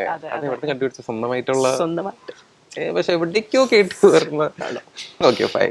ഇനിയിപ്പോൾ ആദ്രിയുടെ ലൈഫിലേക്ക് വരാണെങ്കിൽ, വാട്ട്സ് യുവർ പ്ലാൻ? ഇപ്പോൾ ആദ്രി ഒരു റൈറ്ററാണ്, ലിറ്ററസി ആൻഡ് ലിറ്ററേച്ചർ, പിന്നെ ഡാൻസറാണ്, ടീച്ചറാണ്, എവറിത്തിങ്. ഇനി എന്താണ് ലൈഫിലെ ഏറ്റവും വലിയൊരു ആഗ്രഹം? ഇപ്പം നിലവിൽ ബക്കറ്റ് ലിസ്റ്റിലുള്ള ആദ്യത്തെ പ്രിഫറൻസ് കൊടുത്തിരിക്കുന്നത് ബിഗ് ബോസിന് തന്നെയാണ്. നമ്മൾ നേരത്തെ സംസാരിച്ചതുപോലെ ബിഗ് ബോസിന് തന്നെയാണ് കറന്റ്ലി ഒരു വെയിറ്റേജ് കൊടുത്തിരിക്കുന്നത്. എന്തുകൊണ്ട് ബിഗ് ബോസ്? എന്തുകൊണ്ട് ബിഗ് ബോസ് എന്ന് പറഞ്ഞു കഴിഞ്ഞാൽ, ഫെയിമിന് വേണ്ടിയിട്ടാണോ, പണത്തിന് വേണ്ടിയിട്ടാണോ, അതോ ആദ്രിക്ക് എന്തെങ്കിലും പറയാനുണ്ടോ? ഇതെല്ലാം ഇതിന്റെ ഭാഗമാണ് കേട്ടോ. ഞാൻ ഫെയിമിന് വേണ്ടി അല്ല, പണത്തിന് വേണ്ടി അല്ല എന്ന് പറഞ്ഞാൽ അതുപോലൊരു കള്ളൻ ലോകത്തിലാണ് ഇല്ലേ? സത്യമല്ലേ? ടു ബി ഫ്രാങ്ക് ആയിട്ട് പറയുന്നത്, of course fame, monetary benefits എല്ലാം ഉണ്ട്. അതിന്റെ കൂടെ നമ്മൾ നമ്മുടേതായിട്ടുള്ള പറയാൻ ആഗ്രഹിക്കുന്ന കുറെ കാര്യങ്ങളുണ്ട്. അത് സമൂഹത്തോട് കൺവേ ചെയ്യണം. അതിന് ഒരു ബെസ്റ്റ് ഓപ്ഷൻ ഞാനാണെന്ന് ഞാൻ സ്വയം പറയും. മാലിക പണിക്കർ പറഞ്ഞതുപോലെ ഒരു SP ആവാൻ ഞാൻ, അതിന് പറ്റിയൊരു ബെസ്റ്റ് ഓപ്ഷൻ ഞാനാണെന്ന് തന്നെ ഞാൻ പറയും. നമ്മുടെ ലൈഫിൽ നമ്മൾ തന്നെയാണ് ബെസ്റ്റ്. പിന്നെ എന്നെ തള്ളാൻ വേറെ തിണ്ടിയുടെ ആവശ്യമില്ല. പക്ഷെ മാലിക പറഞ്ഞ ഏറ്റവും വലിയ ലക്ഷ്യം ബിഗ് ബോസ് ആണെന്ന് പറയുന്നു. അടുത്ത സീസണിൽ മാലിക പണിക്കരും പറഞ്ഞിട്ടുണ്ട്, ഇപ്പൊ ആദ്യം പറഞ്ഞിട്ടുണ്ട്, മാലിക്കും പറഞ്ഞിട്ടുണ്ട് എനിക്കും പോണം, ഞാൻ പോയി കഴിഞ്ഞാൽ ഒരുപാട് മാറ്റങ്ങൾ വരുന്ന നമ്മളോട് പറഞ്ഞിട്ടുണ്ട്. ആ ഇന്റർവ്യൂ കണ്ടാൽ എല്ലാവർക്കും അറിയാം. I'll tell you one thing. കുറച്ച് പേഴ്സണൽ ആയിട്ടാണ് ഞാൻ പറയാം. ഞാൻ മാലിക പണിക്കറിനെ മാലിക അമ്മ എന്ന് തന്നെയാണ് കേട്ടോ വിളിക്കുന്നത്. ഞാൻ ഇവിടെ ഒരു ഒഫീഷ്യൽ അല്ലെങ്കിൽ നമ്മളൊരു ഫോമൽ ടോക്ക് ആയതുകൊണ്ടാണ് ഞാൻ അവരുടെ പേര്, കാരണം പേര് ഒരു മനുഷ്യനെ ഏറ്റവും നല്ല രീതിയിൽ ബഹുമാനിച്ചുകൊണ്ട് അഭിസംബോധന ചെയ്യാൻ പറ്റണം അവരുടെ പേര് വിളിക്കുക. ബട്ട് ഞാൻ അവരെ പേഴ്സണലി ഞാൻ മാലിക അമ്മ എന്നാണ് വിളിക്കുന്നത്. Because I have so much of respect and love for her. അവരുടെ വിമർശനങ്ങൾ, അവരുടെ സ്റ്റേറ്റ്മെന്റുകളെ വിമർശിക്കും, ദാറ്റ് ഇസ് എ പാർട്ട്. വലിയൊരു കൈൻഡ് മൈൻഡഡ് ആണ്. ബിക്കോസ് നല്ലതെന്ന് പറയാനായിട്ട്. അതെ. അപ്പോ ഐ നോ ഹർ പേഴ്സണലി. ഭയങ്കര ഡിസാസ്റ്റർ ആയിരിക്കും. Because I know her. We need to know. Yeah, because I know her that Janmoni Das ഇല്ലേ, അവരെന്തായിരുന്നു അതിൻ്റെ ഒരു നെക്സ്റ്റ് പ്രോ ലെവലായിരിക്കും എന്നുള്ളത് I know, because I know Har.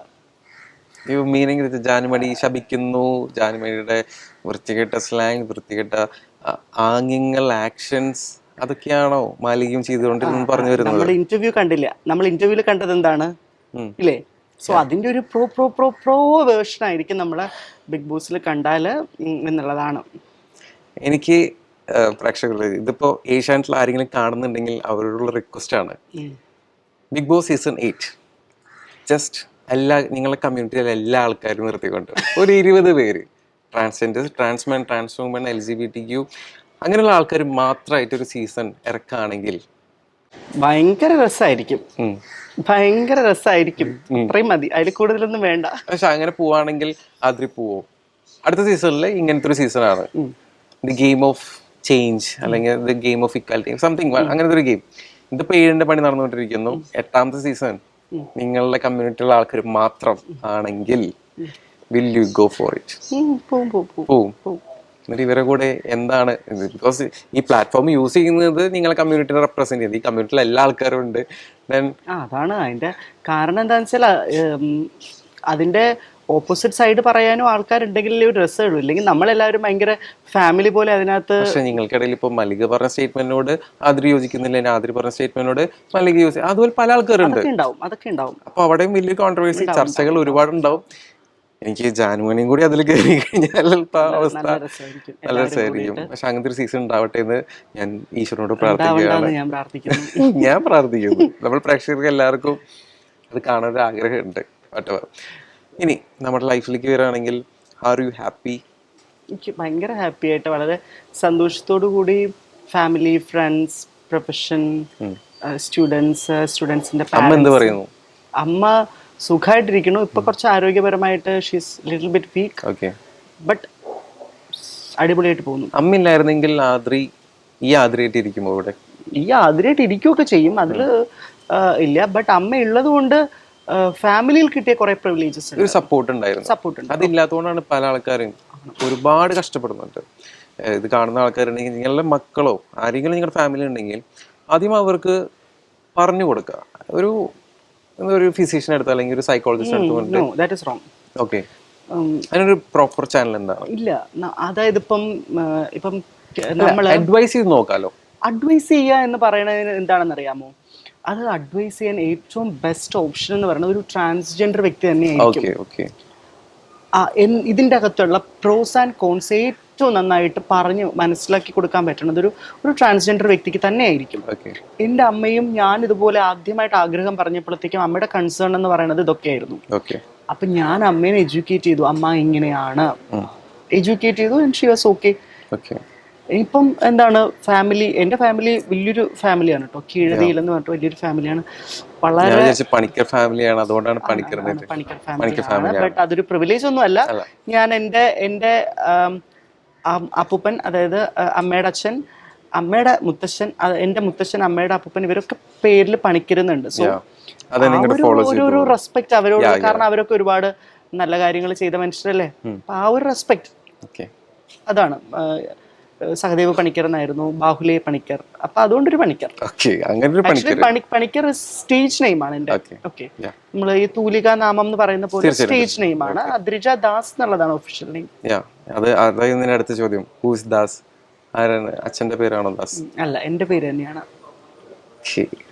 Actual name was, പണ്ടത്തെ പേര് ദാസ് എന്നായിരുന്നു? അല്ലല്ല, പണ്ടത്തെ പേര് എന്താണെന്ന് ഞാൻ എവിടെയും അറിയാം, എന്നെ അറിയുന്നവർക്കൊക്കെ അറിയാം, പക്ഷെ ഞാൻ I don't want to disclose it. എന്റെ പേര് അദ്രിജ ദാസ് ആണ്. പണ്ടത്തെ പേര് റിയൽ നെയിം അങ്ങനെയൊന്നും ഇല്ലല്ലോ, ഒരാൾക്ക് പേര് എപ്പോ വേണമെങ്കിലും പേര് മാറ്റാവുന്നുള്ളൂ, ഗസറ്റിൽ പോയിട്ട് പേര് മാറ്റാവുന്നുള്ളൂ. And what's your vision Bigg Boss അല്ലാതെ? എന്താണ് ഇപ്പോൾ ഓൾറെഡി ഒരുപാട് കാര്യങ്ങൾ ചെയ്തു, അതായത് നാഷണൽ അവാർഡിന്റെ ജൂറിയിൽ കയറി പറ്റുന്നു, ആൻഡ് കേരളത്തിൽ ജഡ്ജിങ് പാനലിൽ ആദ്യമായിട്ട് ഒരു ട്രാൻസ്ജെൻഡർ, അത് കലോത്സവം, യൂണിവേഴ്സിറ്റി കലോത്സവത്തിൽ എത്തുന്നു. What's your next move? ഇപ്പം ഞാൻ ആക്ച്വലി ഇപ്പം കംപ്ലീറ്റ്ലി പാക്ഡ് ആണ്.